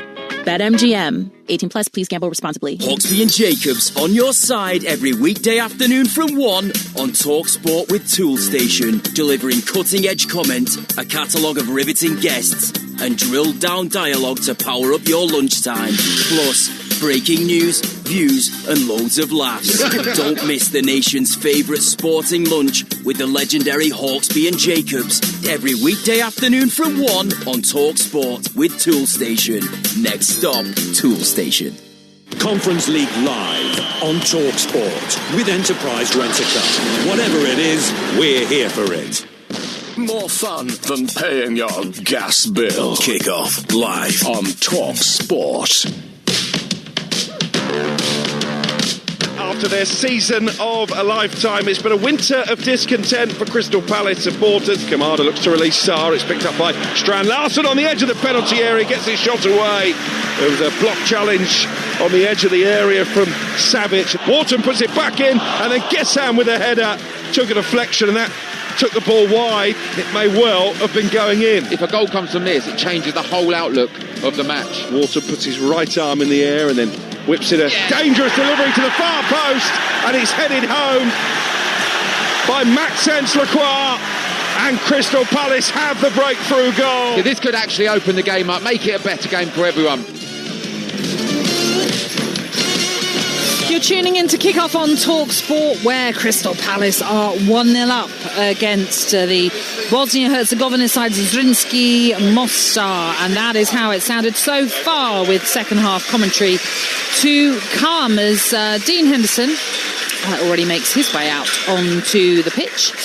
Just a quick bit of transfer news to bring you this evening. Talksport understands that the former West Ham defender Kurt Zouma has signed for the UAE side Al Wassil on a contract until the end of the season. He has left Romanian club Cluj last month. Let's bring you the halftime odds then for this game at Selhurst Park with Ladbrokes. Odds update on Talksport with Ladbrokes. Get a free bet every week of the season and a big boost every day. That's Ladisfaction. Minimum £5 bet. Conditions apply. 18 plus gambleaware.org. Well, the latest odds see that Palace are now best price odds on 40 to 1 to 40 on to win this tie. And as for Zrinjski, if you think they can turn it around, 55 to 1 they've gone out to now. Palace are deemed the next team to score, and that is a price of 1 to 3 on. That was the latest odds with Ladbrokes. It's 18 and over. BeGambleAware.org. Odds update on Talksport with Ladbrokes. Get a free bet every week of the season and a big boost every day. That's Ladisfaction. Minimum £5 bet. Conditions apply. 18 plus gambleaware.org. OK, let's quickly wrap up what happened earlier on as Celtic defeated Stuttgart 1-0 over on Talksport 2, ending Martin O'Neill's side's European adventure, though, because they lost 4-2 on aggregate. After the game, the former Scotland striker Chris Iwelumo said Celtic need to take the positives from this second leg into the rest of the season. It was always going to be a difficult ask to progress to the next round, but to come and do something that they've never done before, get a win in Germany, fantastic, that's what it's all about. You know, so for me, yeah, take confidence from that. It's going to be a very different game at the weekend. Players going to be rested, fresh. There's a few players tonight, I think, who's really given Martin O'Neill a few headaches, and that's exactly what he wants as a manager. Remember, after tonight's games, you can have your say on the Sports Bar. That's with Jamie O'Hara and Jason Cundy from just after 10 on Talksport. You can get your calls into them already. 03717 223344. The teams have made their way out then for this second half as Palace lead 1-0. 45 minutes more to go for them to book their place in the last 16 of the Conference League. This game is brought to you in partnership with TNT Sports, the home of European football. Let's hand you back then to your commentary team for this one. It is the former Crystal Palace midfielder Darren Ambrose, who's alongside Alex Crook. And we were speaking about those empty seats in the Crystal Palace section before the game. There was a banner unfurled in the Holmesdale Road end during half-time. It read 40 quid, Palace fans fleeced, equals empty seats. So once again, Darren Ambrose, a reminder that despite the fact Palace are leading 1-0 on the night, they've got 1 foot in the round of 16, there is still a lot of discontent amongst those home supporters. Yeah, it just shows, does it, that the divide is still there, albeit, as you said, they're heading through, but the divide's still there. And I just think the powers that be need to take a good look at that, to be honest.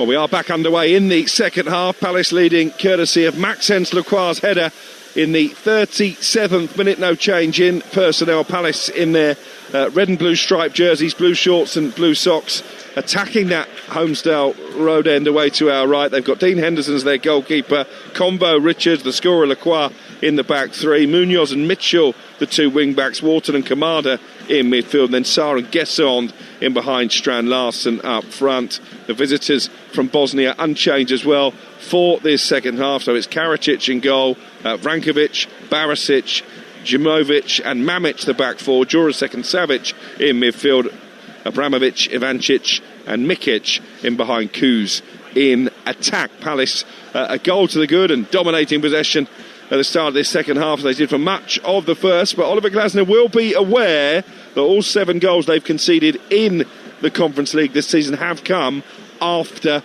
half time. So 1-0 is far from comfortable. They're going to want the second down as quickly as possible. Yeah, they certainly will, and the second half has started exactly as the first half. All 11 players from Zrinjski behind the ball, probably 30 yards from their own goal, and the defenders for Crystal Palace have the majority of the touches already in this opening couple of minutes.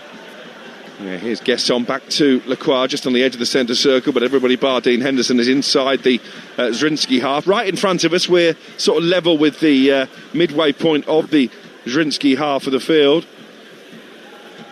And Lacroix trying to pick the pass for Kamada, and Ismaila Sarr burst onto it in the penalty area. He was off balance and in the air, and the ball just cannoned off his shins almost and into the arms of a grateful Karacic. But when they do go up through the gears, when they do inject a bit of tempo into their play, they look like they can score more goals. Yeah, it was so unlucky that he just got the toe to it, didn't need a Zrinjski defender, and it ran through to Karacic in the goal. But that's a lot better, finding Kamada to his feet, little one round the corner to Ismaila Sarr. Good defending in the end.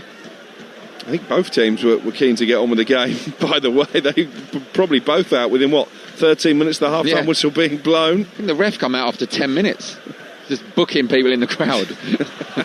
Yeah, he's certainly been very card happy, isn't he, the man in the middle. Here's Kamada out to the left-hand side.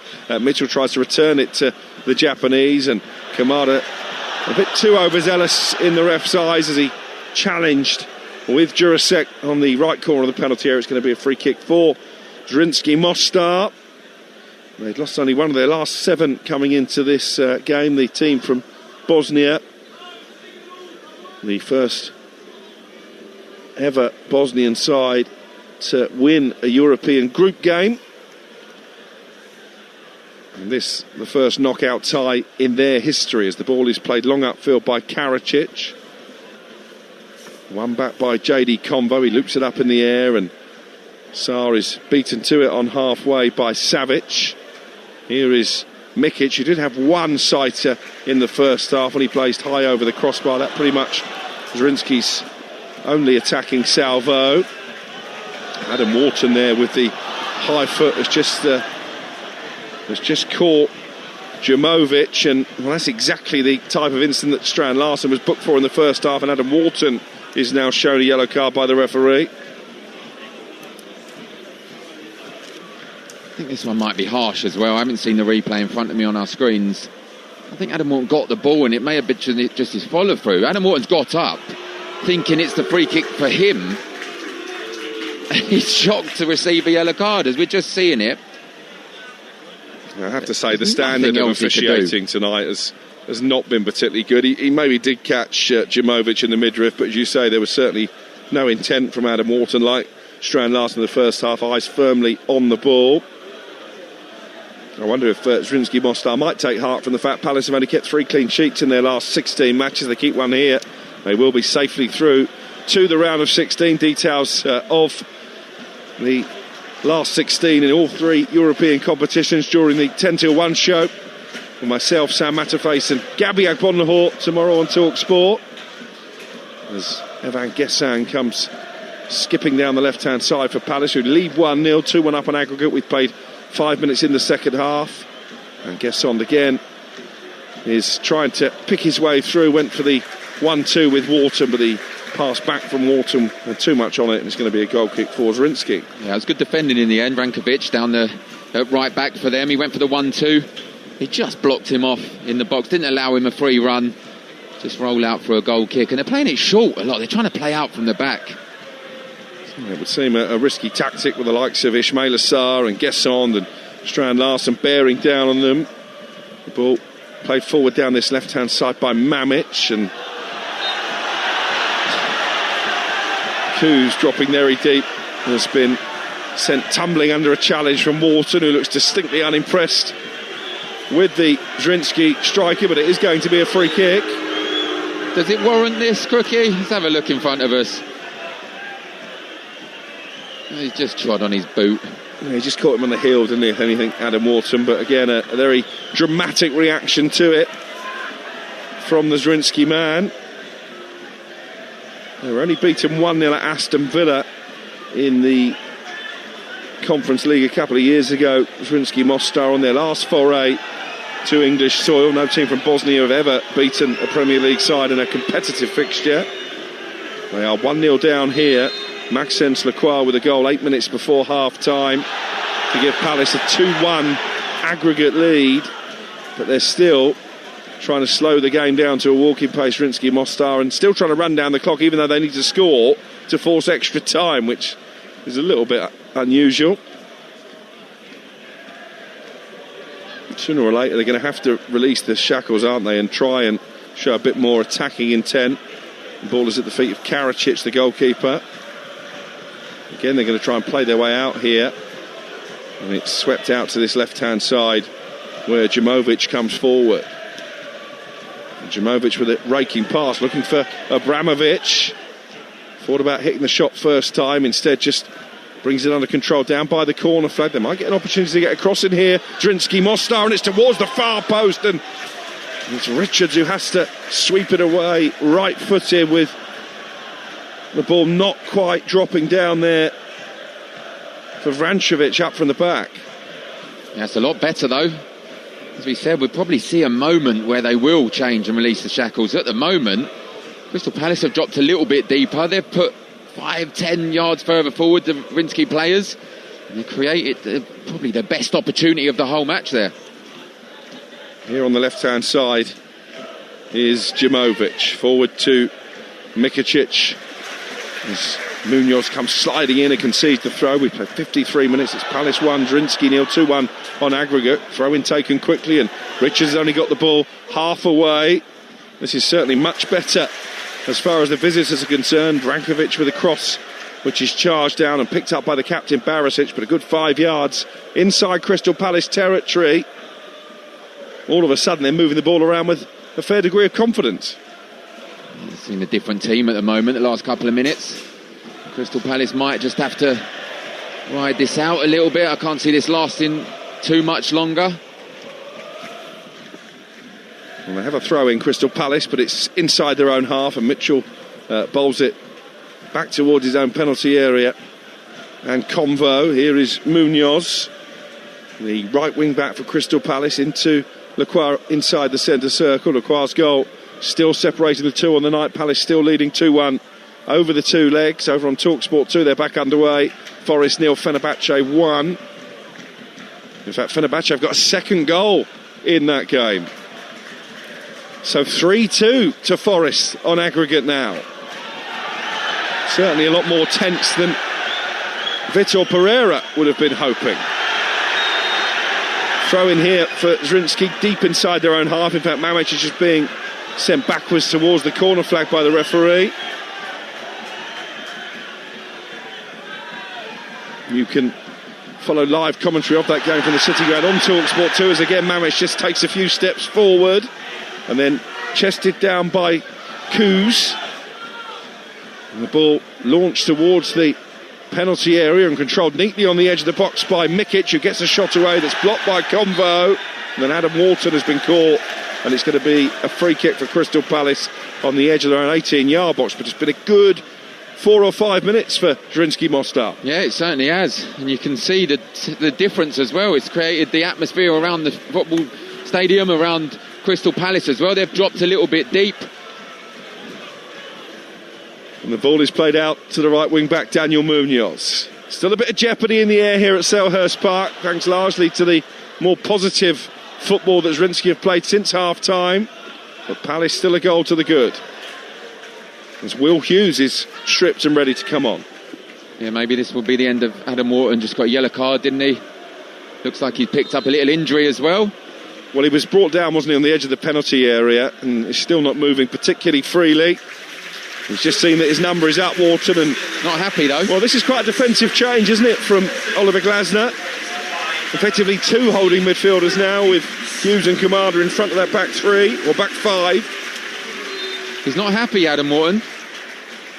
A little bit of tension there between him and Oliver Glasner when he came off. Yeah, he looked up and saw the ball with his number on it, Adam Wharton, and was visibly not impressed with that call. I'll tell you what, with this referee, if Will Hughes doesn't get himself a booking in the 35 minutes that remain, he's had 8 yellow cards already this season, I would be amazed. Here is Chris Richards, 1-0 to Palace, 2-1 on aggregate. Forest now just 3-2 up over the 2 games against Fenerbahce. That game is live on Talksport 2 tonight. Tomorrow live on Talksport, we've got a Midlands derby from the Premier League. Wolves against Champions League chasing Aston Villa. And on Saturday morning, 12:30, kick-off Bournemouth against Sunderland. 2 of those sides competing for a place in either the Europa League or the Conference League next season. I think it might end up going down to 8th in the table, with Manchester City or Arsenal guaranteed to win the EFL Cup, and you would imagine one of those big guns to win the FA Cup as well. That doesn't always work out that way. Crystal Palace proved that last season. How does it put the whole Premier League in Europe? There's so many, isn't there? There's 6 in the Champions League. I'm going to have a little bet with you, your beloved Tottenham aren't in Europe next season. Might get a trip to Wales if Cardiff come up from League One into the Championship. No, that's unfair, isn't it? Free kick for Crystal Palace, 58 on the clock. They lead 1-0. Daichi Kamada places the ball down midway inside the Zrinjski half and is about to float this into a very crowded penalty area down below us. And that is straight into the arms of Karacic. And Karacic immediately is looking to launch this upfield. And that's a pretty good kick out as well. Tariq Mitchell had to get there ahead of Abramovich, who continues to look dangerous on the right-hand side for the visitors. I think they need to potentially put someone else on the free kicks and corners. Kamada's just not getting his delivery right at all today. He's a player who divides opinion, isn't he, amongst Crystal Palace fans? He's out of contract, Daichi Kamada, at the end of the season. Looks like he'll be leaving on a free transfer. Some Palace supporters not happy with that. Others, I see on social media, don't feel like he's done enough to warrant a new deal. Where do you stand? Well, he works extremely hard and he's more of an impact player. When he starts game, he doesn't really get involved. We've seen today he doesn't really get involved and impose himself, but he's an impact player. When the defence are tired, he comes on and he makes a menace of himself. So I could see it from both angles, to be honest. Here's Convo. High inside the Zrinjski half, back to the goal scorer Lacroix, and now Richards, wearing that white headband, takes over. Back to Lacroix, just inside his own half now, away to our left. There's a bit of space for Mitchell over on the far side. I think he wanted the ball played forward a little bit more quickly. It's back with Lacroix inside the centre circle. And now Convo out to his left and Gesson. It's all still too slow pace from Crystal Palace.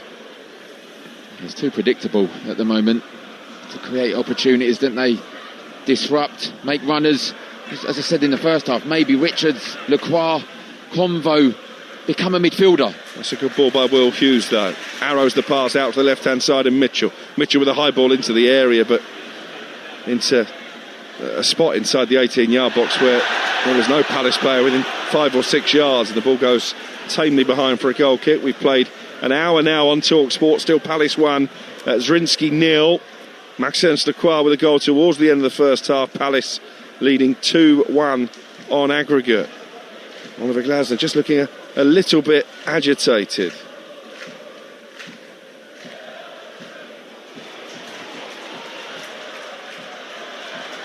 As Strand Larsen plays the ball forward to Sarr, gets it back. Strand Larsen, edge of the penalty area, into Munoz. Munoz with a cross aimed at Sarr at the far post, and it's steered away by the Zrinjski captain Barisic. But straight away, the volume level goes up inside Selhurst Park. That's the type of quick football, attacking intent they want to see from their team. Yeah, and it's the type they need to break down a low block like this. The Zrinjski side, and his Strand Larsen finally got a little bit of space. Thought he was going to pull the trigger. He likes a shot from distance. Finds Daniel Munoz, but it's good defending, as you said, from Barisic, the captain. And that Nottingham Forest game continues over on Talksport 2. Downloading the Talksport app, the best way to swipe between the two stations.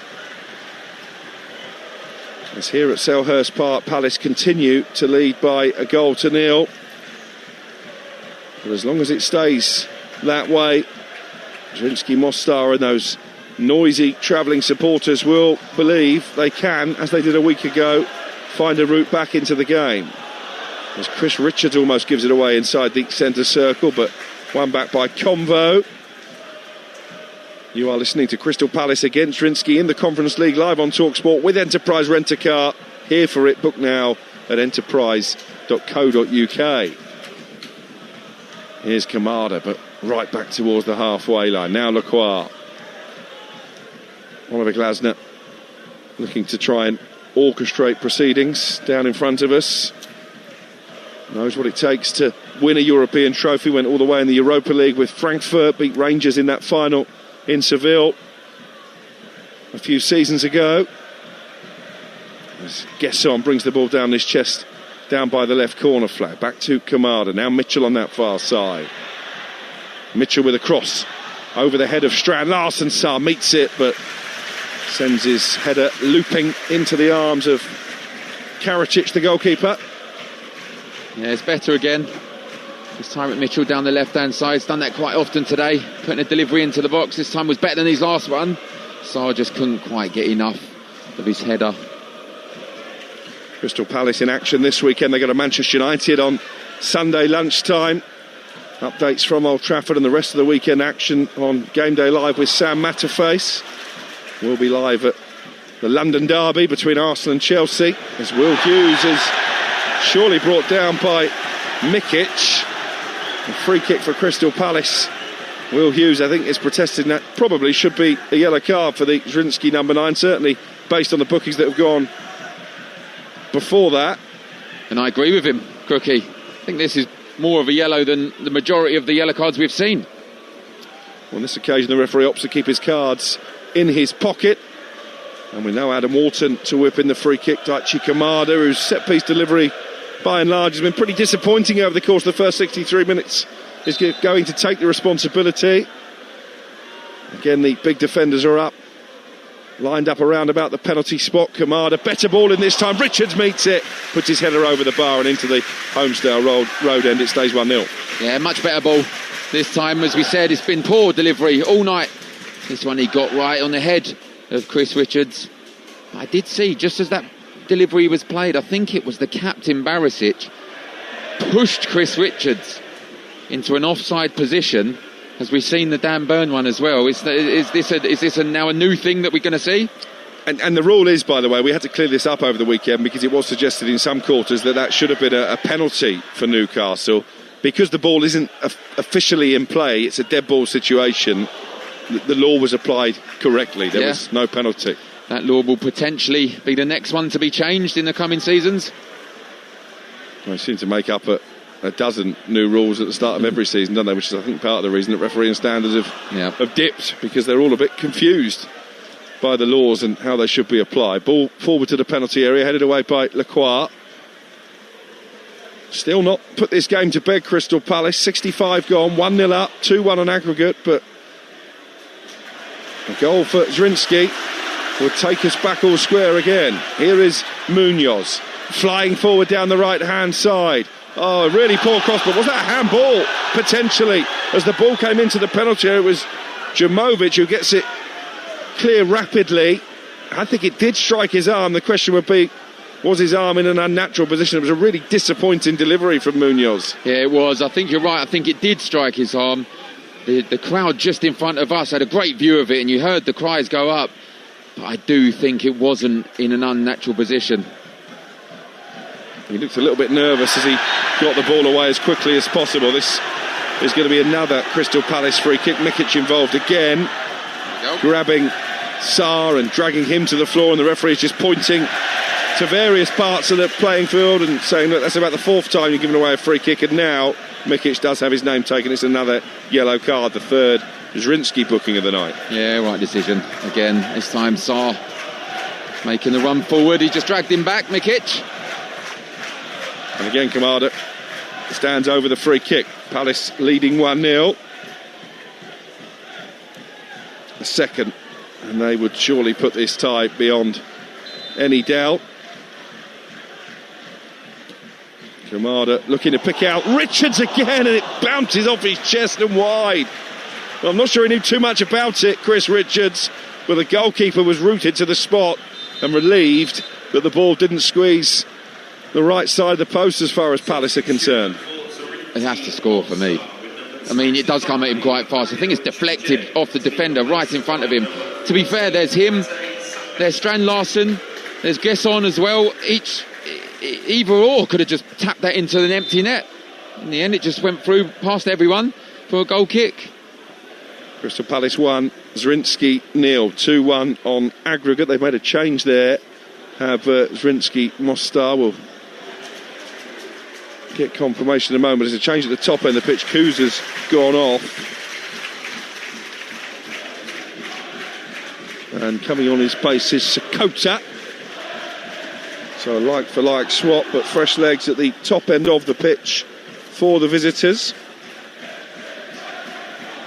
That's their first change of the evening, with still a quarter of the match to play.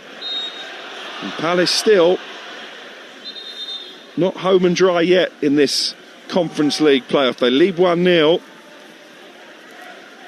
It's a positive substitution. Looks like Kuz has gone off and Mikic has gone up front, the big number 9. Well, he's been lively in this second half, hasn't he? Where he's not been fouling players.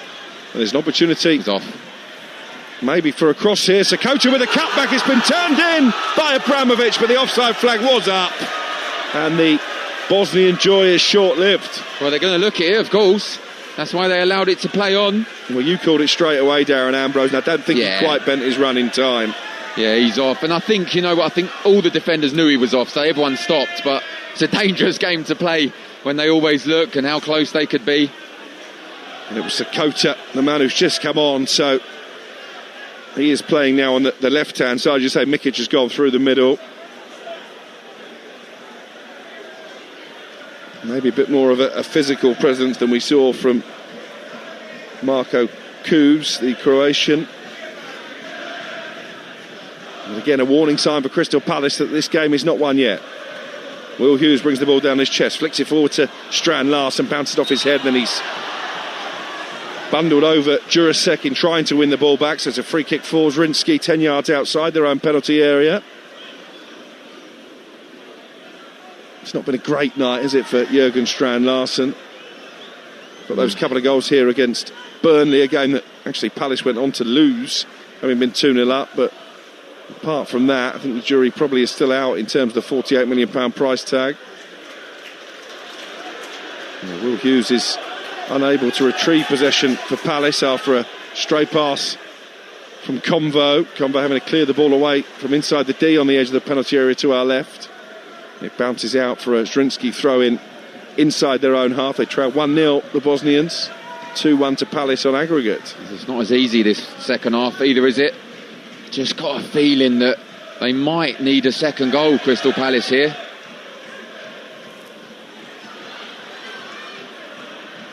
Ismail Assar heading the ball down for Jurgen Strand Larsen. A sweeping ball upfield from Jamovic. Picking out Rankovic on the far side.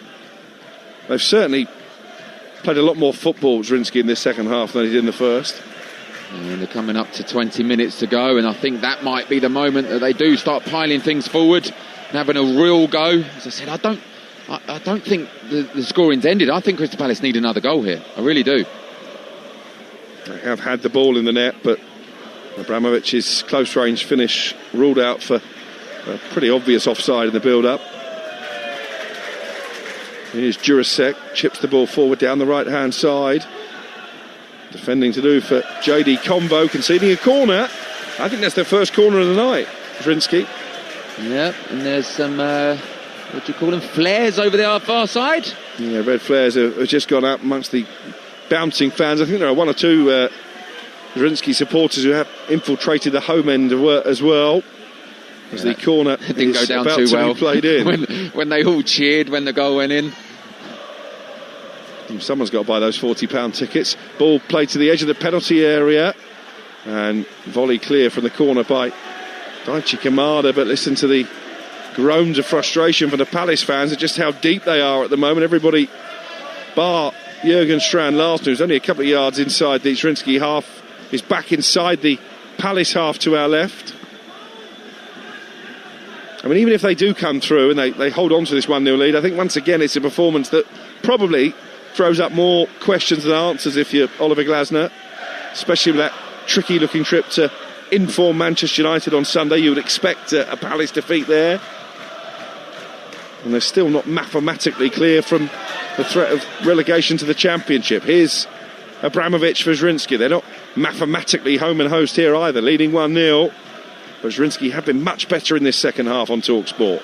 And here's Abramovich over on the far side, crosses into the penalty area, flicked on by Sakota, and smashed upfield by Daniel Munoz. And what we see as well is if they come through this tie, I'm not sure many people will be fearing them in the next round, the way they're playing at the moment. There's a game plan they've set up, Zrinjski, that's working. Well, they certainly have to be a lot better if it ends up being Crystal Palace against Mainz in the round of 16. Mikic with the ball towards the area.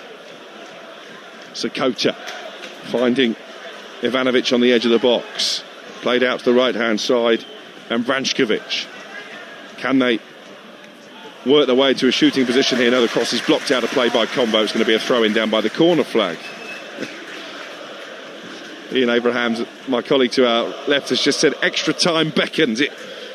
It's starting to feel like they can certainly get a goal here, Zrinjski. Yeah, it really does. As I said, I think Crystal Palace need another goal.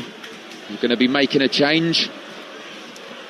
Yeah, Brennan Johnson, £35 million signing from Tottenham in January, is about to be introduced. He's not had brilliant reviews from Palace fans so far. No, but this could be a night that he shows up, endears himself to the supporters.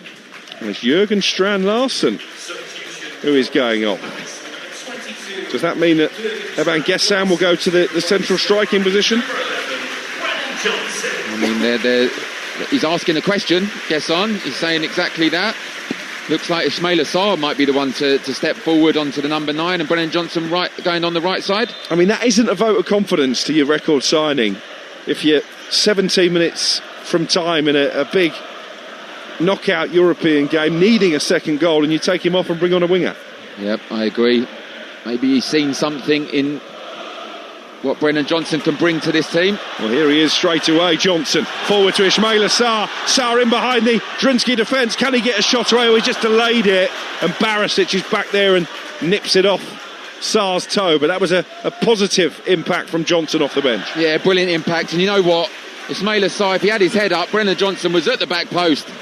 Used to call him back post Brennan at Spurs, because he'd be there, he'd tap it in, and he was there ready. So if you're not going to hit the shot, pick the pass.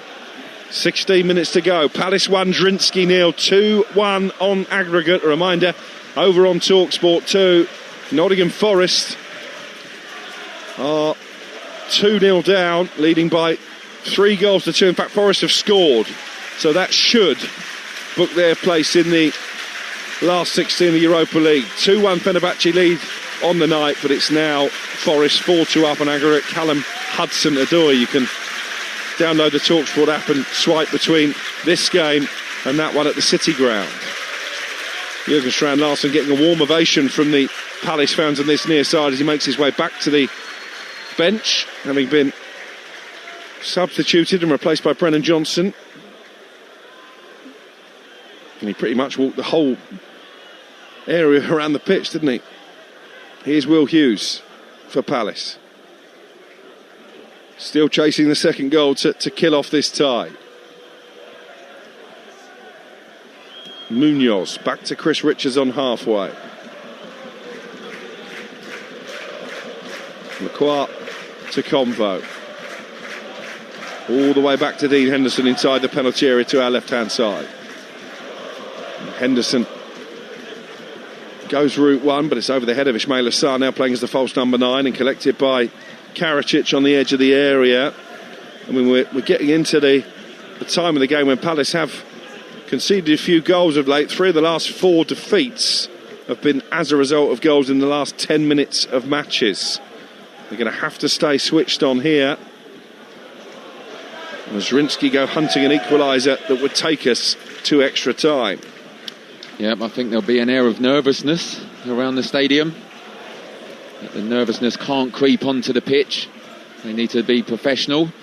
And as we spoke about before with Andy Brissell, be a bit more shrewd and see the game out. Game management.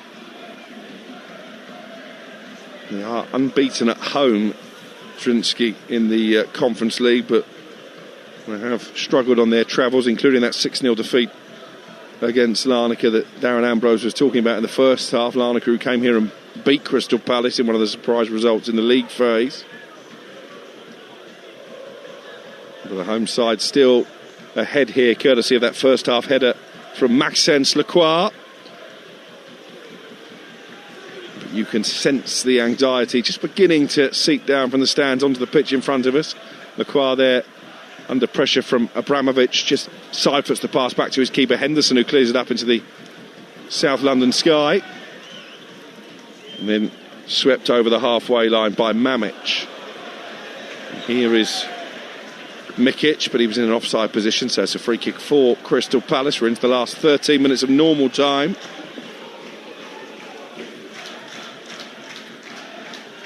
Mines or a rematch with Larnaca lying in wait for Palace if they can see this out. They have won their last.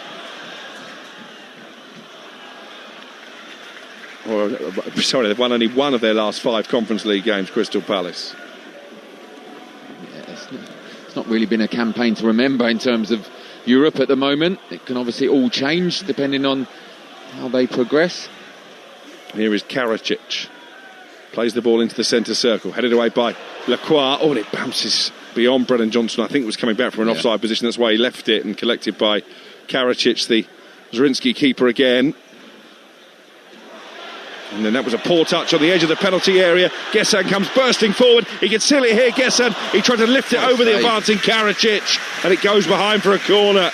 That is a great piece of goalkeeping after a mistake initially on the edge of the penalty area from Vrankovic, I think it was, and it looked for the world that Gessan would score and take Palace into the last 16, force wide, and I think he's almost hit the goalkeeper in the face, isn't it? Yeah, it's brave goalkeeping. He comes out, tries to narrow the angle down. It does everything right, Gessan, just chips it over.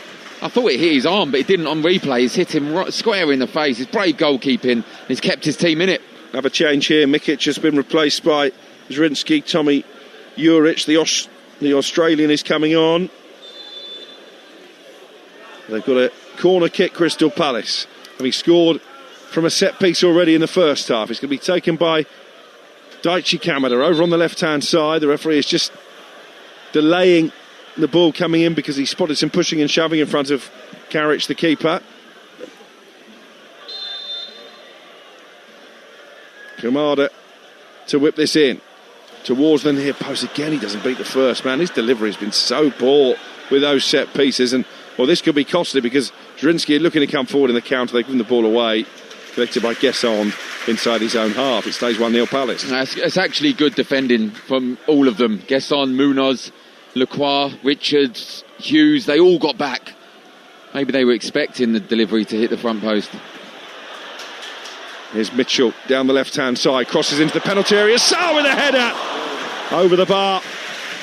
Chance to double Palace's lead. He's frustrated. It was a brilliant burst forward on that far side by Mitchell. A perfect cross for Sarr, waiting in the centre. Dare I say, Darren Ambrose, just the type of chance that Jurgen Strand Larsen may well have buried. Ismail Assar should have buried. He should have buried. It's a free header. It's brilliant from Tyrick Mitchell. All the best chances have come from his delivery. It's missed Barisic at the front post. It's a free header. He's put it wide. Should be scoring there, Ismail Assar. 10 minutes to go. Palace 1, Zrinjski 0. 2-1 Palace on aggregate. Looks like Nottingham Forest are going to get the job done over on Talksport too. They were 2-0 down at home to Fenerbahce. It's now 2-1 and Forest leading 4-2 on aggregate. Hudson-Odoi's goal easing any nerves at the City ground. Keep swiping on the Talksport app between the two commentaries tonight as Brennan Johnson flicks the ball forward for Palace. Picked up inside the centre circle by Vrankovic.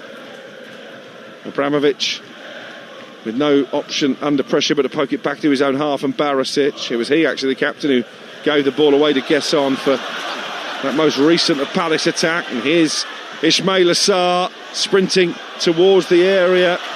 Just took on one player too many, and Mamic with a chance to clear it forward for Zrinjski. Mamic looking for the run of Juric with those fresh legs. Munoz got there first, but Lequaret was the goal scorer who got there first, but could only clear the ball out of touch for a throw-in. Level with the penalty area, down by the corner flag away to our left. Zrinjski craving one big opportunity to get back on level terms. They won't do it like that, giving the ball away from their own throw. And here's Gesson over the halfway line for Palace. Mitchell to his left. Pass is overhit and Vrankovic is able to clear it. It's just laziness, it's sloppiness. Just keep possession. You don't need to overplay. You're still winning. It's an air of nervousness, as I said, and it's finding its way onto the pitch now. Is that as a result of all those late goals they've been conceding? It must be. It must be. They must be feeling a little conscious that they're going to do that again, but they've not really had any chances. Here's Mitchell again coming forward into Ismail Assar. The touch was heavy. It comes for Kamada on the edge of the area, and he volleys the ball right-footed into the ground and bounces wide for a goal kick for Zrinjski. You know what it is? It's a lack of confidence as well in and around the box. I think when the ball came in there, it was a low delivery to Ismail Assar from Tyrick Mitchell once again. All he had to do was just lay it off, set it back. Brennan Johnson was facing him, and he'd have been facing the goal and he'd have hit the shot. But he's had a touch, he's had another touch, and he's just allowed the defender to clear it. And Kamada was caught there. It's going to be a free kick for Crystal Palace. 2 yards in from the far touchline. Savic the offender, and Kamada in no hurry to get back to his feet as we move into the 83rd minute of the 90. Palace 1, Zrinjski Mostar 0. 2-1 to Crystal Palace on aggregate. At the moment they are going into the round of 16 draw that will take place on Talksport tomorrow morning. Oliver Glasner still very animated out on the edge of his technical area. As the goal scorer, Lequat, just settles on the ball, but inside his own half, looks for Sarr with a raking ball upfield. Barisic there to win it back for Zrinjski. And then it's arrowed forward towards Abramovich, picked up by Combo, and here's Hughes now with the blonde hair inside the centre circle for Crystal Palace. Forward it goes to Evan Gesson, just been a willing runner all night. Hughes gets it back, Munoz, little ball into Brennan Johnson, and now Richards. Warm applause from the Palace fans. That was a good sequence of passing from the home side. And then Lequat out to his left, and Mitchell, he's been a real threat in the last 10 minutes or so. Tyrick Mitchell down that left touch line, but that crosses straight into the arms of Karacic. Again, maybe where Jørgen Strand Larsen might have been making his move. Not real out and out striker on the pitch to sniff out a chance. Mamic up to Juric, but can't keep it this time. Zrinjski, the goalkeeper Henderson, looking for a clean sheet to mark 100 Crystal Palace appearances. Has again opted to go long upfield. Sarr trying to make a nuisance of himself, and out comes the goalkeeper Karacic, boots it up into the air, but didn't get much distance on that clearance away. Brought down by Gesson, and now Daichi Kamada back in field for Evan Gesson. 85 gone, 1-0 Palace, 2-1 on aggregate. Palace fans finding their voices once more inside Selhurst Park, with the floodlights beaming brightly.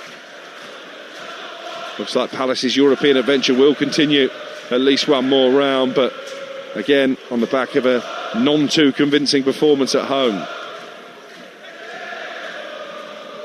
Oh, Mitchell, good ball forward. They'd all stepped up. Ismail Assar is one-on-one with the goalkeeper. This has to be 2-0, and he's smashed it against the unrushing Karacic, and the chance goes begging.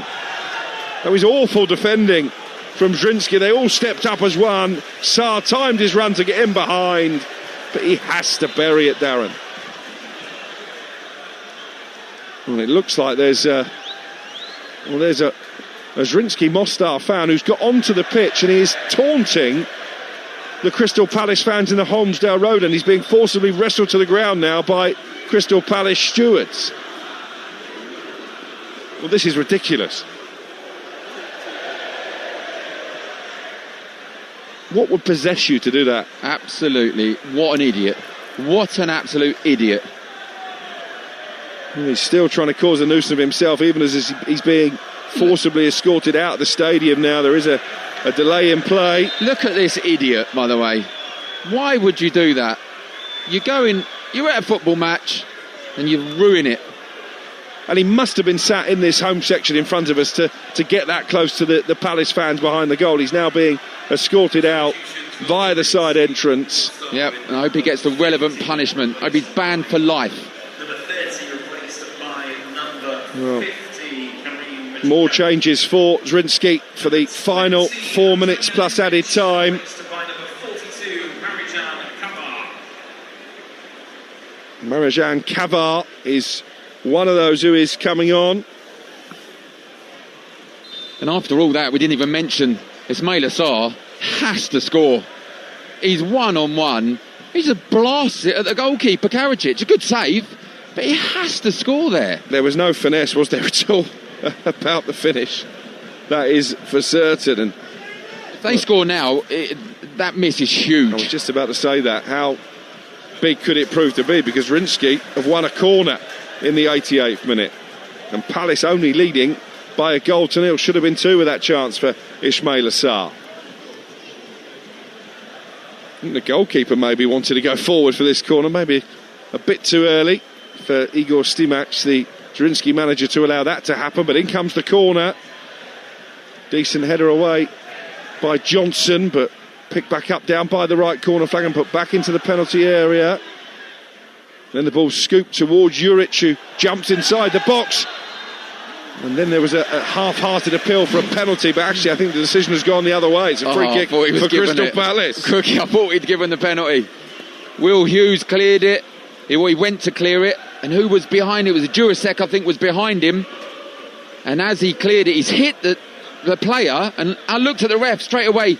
Whistle went to his mouth, and he gave it the other way to Crystal Palace.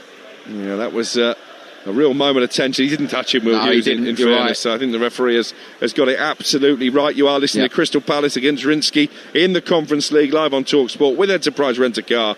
Whatever it is, they're here for it. 89 minutes gone. Palace with this slender 1-goal advantage. Maxence Lacroix with a header on 37 minutes. Ismail Assar should have made it 2-0 when he went one-on-one with the goalkeeper, blasted his shot straight at Karacic. Time running out for the visitors, who also brought on Mamaja and Lagdum Zaya. And those latest raft of changes, crossed into the penalty area. Henderson collapsed it over the ball and almost carried it over the line for a corner. Maxence Lacroix has gone down inside the penalty area. Palace fans will be hoping this is just him wasting a bit of time, Darren. Yeah, I'm sure it is. Well, we're just ticking in to the 90th minute. They're running out of time, Zrinjski, but they're having a go. Second half, they've had a go, and Palace haven't been the same team.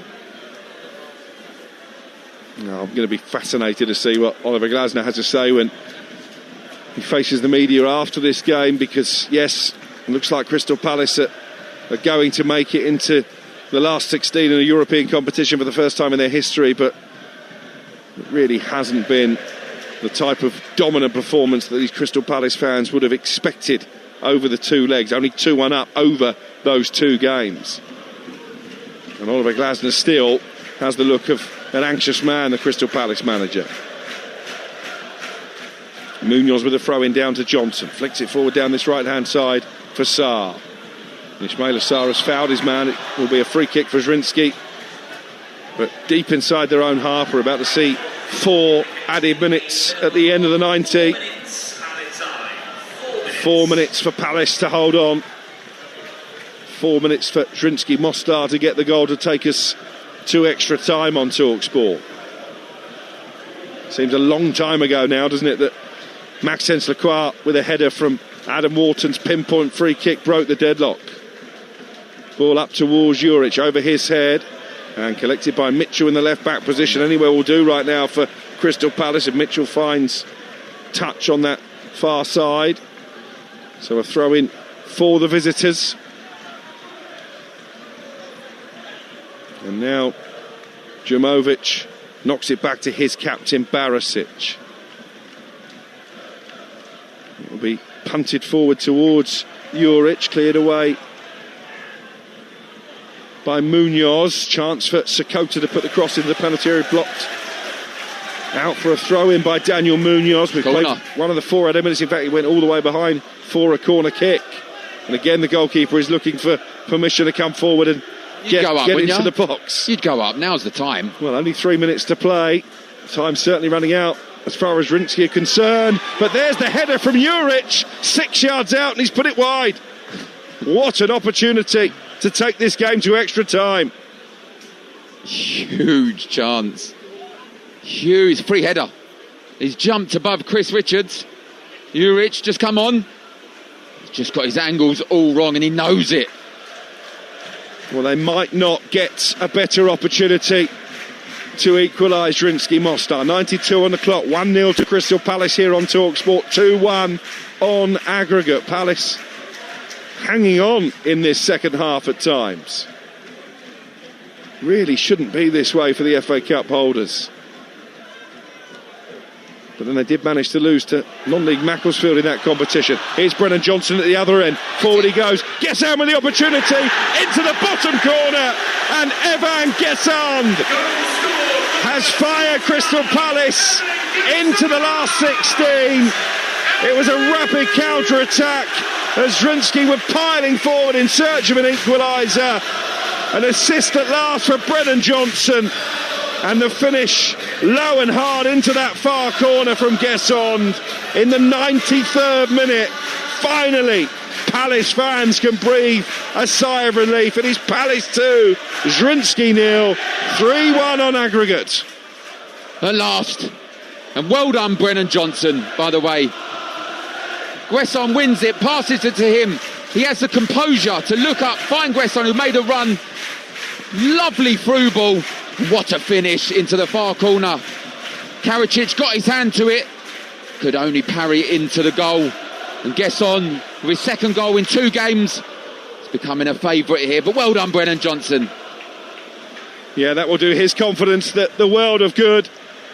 Brennan Johnson, who has struggled, I think, to win the Palace fans around since his big money move from Tottenham in January. Evan Guessand, another of the winter arrivals, has scored a big goal here just to ease any lingering fears that Zrinjski Mostar could do the unthinkable and get the equaliser and take us to the extra half an hour. And who knows, maybe Palace will score again. Johnson looking for Sarr this time, but intercepted. And the Palace fans in good voice now as Will Hughes wins it on halfway. Looks to play it forward to Sarr. Sarr guides it out to this right-hand side, and Brennan Johnson into the last of the added minutes. There will be a little bit extra for the celebrations after the goal from Guessand. In fact, there is the full-time whistle. Well, it took until the 93rd minute of the game for Crystal Palace to seal their spot in the last 16, but this history-making European adventure will continue for Oliver Glasner. 1-1 after the first leg in Bosnia last week. They took the lead 8 minutes before half-time when Maxence Lacroix headed in from Adam Wharton's free kick, and Evan Guessand with the clincher deep into stoppage time made by Brennan Johnson off the bench. It finishes here at Selhurst Park. Crystal Palace 2, Zrinjski Mostar 0.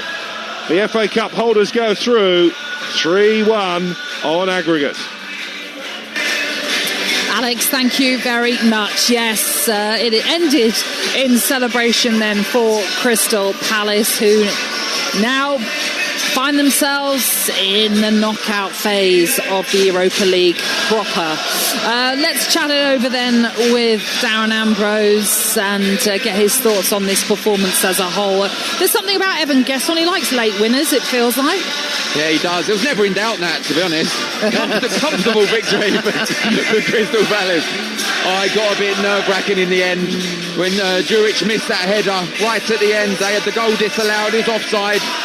But well done to Crystal Palace. They dug in. It's been a difficult couple of weeks, couple of months for them, and they're in the next round, and that's all that matters today. The job's done. I can sense the relief in your voice, the way you're talking about it. I might get another gig. Always thinking of pitching. Honestly, look, I'm so pleased for them. It's been such a difficult few months, as I said, and it should have been more comfortable than it was today. It shouldn't have got to this in the first place. They should have gone in the top 8 of the Europa Conference League. They didn't.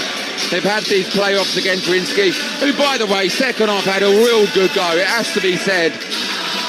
We thought this cook in the first half. It was their game plan to just stay in the game and then really go for it in the last few 10-15 minutes, and they really did that, and they could have got back into the game.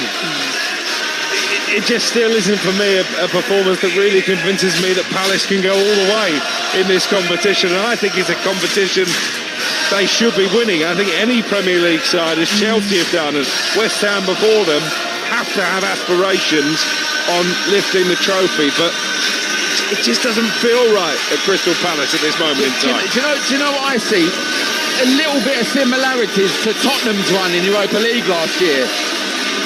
They weren't too convincing in any of it, to be honest. They went all the way, and they weren't convincing in the final, ended up winning. Crystal Palace in the FA Cup, of course, as we just see Oliver Glasner's walking off. And to be honest, he was looking directly at the Holmesdale end, as we know have been quite vocal with their anger towards him, but they can't be really too angry about tonight's result. The performance might be questionable, absolutely, but there was certainly no you're getting sacked in the morning chance. No, not yet, of course, but look, as long as he keeps winning, keeps progressing in this tournament, he's going to stay in the job, he's going to stay in the role, and he's heading in the right direction. He's heading towards another trophy. Yes, it wasn't convincing. Yes, the FA Cup, that was convincing. The whole run they had there was convincing. And then they won in the final. But it doesn't have to be convincing. They just need to get the job done. And they've done that today. Obviously, he's missing some key personnel, we should mention. Obviously, there's no Jean-Philippe Mateta, there's no Jefferson Lerma, Eddie Nketiah as well. Do you think a full-strength Crystal Palace would be different, or do you feel like the issues that we've seen of late, the nervousness, the element of the toxicity that we've mentioned before as well, could that be all playing into these sort of iffy performances? Well, in answer to your first question, tonight I don't think a full-strength squad would have done much different to what they've done today. It's such a difficult team to play against. Yeah. We see it in the first leg. Such a difficult formation to break down. The first goal was a free kick, bear in mind. That's how they broke them down. And the second one was an error from their defender that they hit them on the counter. Brennan Johnson played and gets on and he scored. In terms of overall, yes, I feel the squad is not big enough at the moment. Eddie Nketiah potentially could have caused a few more problems with his running in behind. I just think they were real tricky opponents tonight to play against, and they've done the job in the end. Which is something we should mention in Oliver Glasner's programme notes. He noted about the first leg and how they sat particularly deep, which gave them a challenge to overcome, and that he was looking in a sense to this one this evening for them to overcome, and they have done it, albeit that they had to leave it late to do so, to seal the win as well. And by the way, Nottingham Forest are still playing in their Europa League tie, with Fenerbahce leading 2-1 on the night, but Forest 4-2 up in the tie as a whole. Do you think in any way, Darren, should Palace go as deep as they possibly can in this competition now. All this previous talk over the last few weeks over Oliver Glasner and that disconnect with the fans, could he turn it around and leave this club with a sort of legendary status? Well, if he leaves with another trophy, of course he will. Is that the only way, though? Yeah. You can leave with legendary status and still leave on bad terms, of course. Right. It can happen that way. Legendary status will come from them winning the trophies, and if they get one over the line, it depends what he says from now until the end of the season. In recent interviews, he has been backtracking a little bit in terms of, because he knows that Steve Parish is not going to give in and he's going to be here, so he has to have an element of a positive atmosphere around the place, otherwise it rubs off on the pitch. Can he turn it around?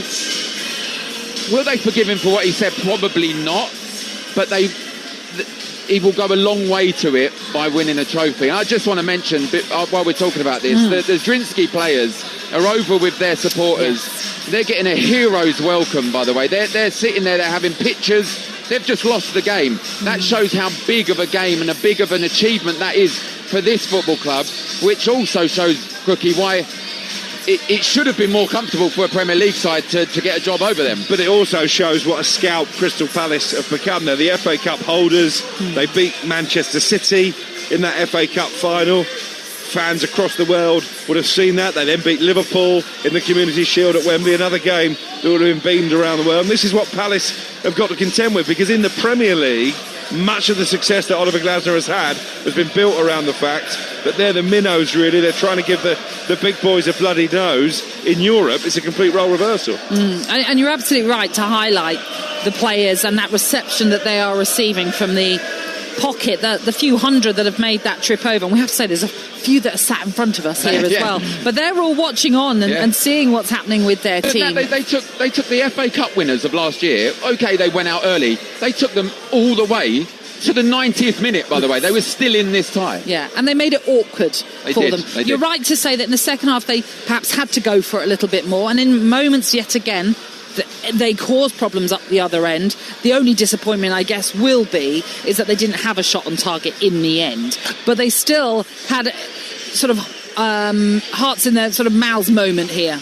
My heart was in my mouth when Juric jumped up, basically a free header, and just put it wide of the goal. I think he just got his angles wrong, because if he scores that's going to extra time. They take the momentum into extra time, and they could have potentially won this tie. That's how close this was. I'm not saying he was worried about extra time, but I looked over his computer. He had the spreadsheet open. He was filing for overtime at that point when that ball was being played in.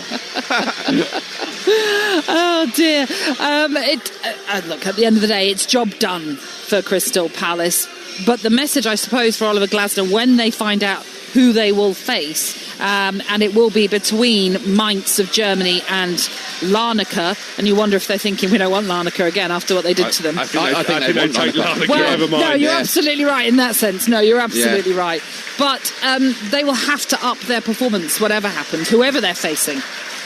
I think that the further you go into the competition, the better sides you play, and the sides that you're playing won't come here. Larnaca potentially will, but they won't be coming here like Zrinjski did today. I think if it's Mainz, they'll be coming here with an element that we can win this game if we take it to Crystal Palace. A positive intent. Which then opens it up a little bit more. I love to see what I'm seeing here. The players, they've just lost the tie, and they're coming off smiles on their face. The Zrinjski fans in front of us, I think it's family in front of us, actually, because that makes sense. The goalkeeper, Absolutely. Karadzic, has got his kid on the pitch. They're getting a hero's farewell, to be honest, from their family, from their supporters. And this is the message, and Cookie, you just said it, this is the message Oliver Glasner needs to tell his team, that you're a big side. You're big players, that teams are coming here showing you the utmost respect by sitting back, saying, come and break us down, and then second half going for it. I don't think Mainz will give them that much respect that they did today. Larnaca probably will, but I agree with Crookie. They'll want Larnaca out of those two, for sure. You're absolutely right to point that out. I'm just basing it on the fact that they have beaten them previously. But then again, this will be a learning curve. That game will be a learning curve should they get them in the draw, of course, which you'll find out tomorrow. But you're absolutely right to also point out what an occasion it has been for Zrinjski Mostar. And it is a huge scalp. No matter the fact that this is their first foray, Crystal Palace, into Europe, they're a Premier League team who they went toe-to-toe with. They made it difficult for them. They had their moments. Yes, they didn't have a shot on target, but they made it also difficult for Crystal Palace, and that's why they're savouring it. Probably the Premier League bias, the English bias of me. When I was on the way here, I was thinking this. We can't be talking about Crystal Palace against a team from Bosnia going toe-to-toe. This should be like Newcastle Karabakh. This should be 5-6-0. And that's probably snobbery in my... do you know what I don't think it is? Because you look at the Champions League phase, it was only Newcastle who didn't manage to finish in the top 8. Tottenham are in a relegation battle in the Premier League, as I keep reminding you. Thank you. They finished 4th in the Champions League. You look at the Europa League. I commentated Forest for Talksport 2 last week. They've gone to Istanbul. Fenerbahce have only lost twice at home all season. They absolutely played them off the park. So the only English team really that are struggling to dominate in Europe at the moment are Crystal Palace. Yeah, you're right. I look at it in terms of when I was a player, you think, right, there's small moments, there's small wins. And when you're struggling, which they have been in the recent week, this is a win today. This is a small win. Yes, they didn't dominate the game. Yes, they made it hard for themselves. It was a tricky tie, but they got the job done. They've got a few weeks for the next round, and that's another game to aim to. I think you're right when we said that they're out the relegation battle now. I think they'll pick up 1 or 2 more wins at least in the Premier League. So throw everything into this. Ange Postecoglou done that with Spurs. Threw everything in Europa League. Cost him his job, of course, but Oliver Glasner's leaving. So throw everything into this and walk away with another trophy. You're a manager like Oliver Glasner, no matter what's been said and what's been done, and you've won 3 trophies, including FA Cup, Community Shield, and then this, the Europa Conference. Your CV is sky high.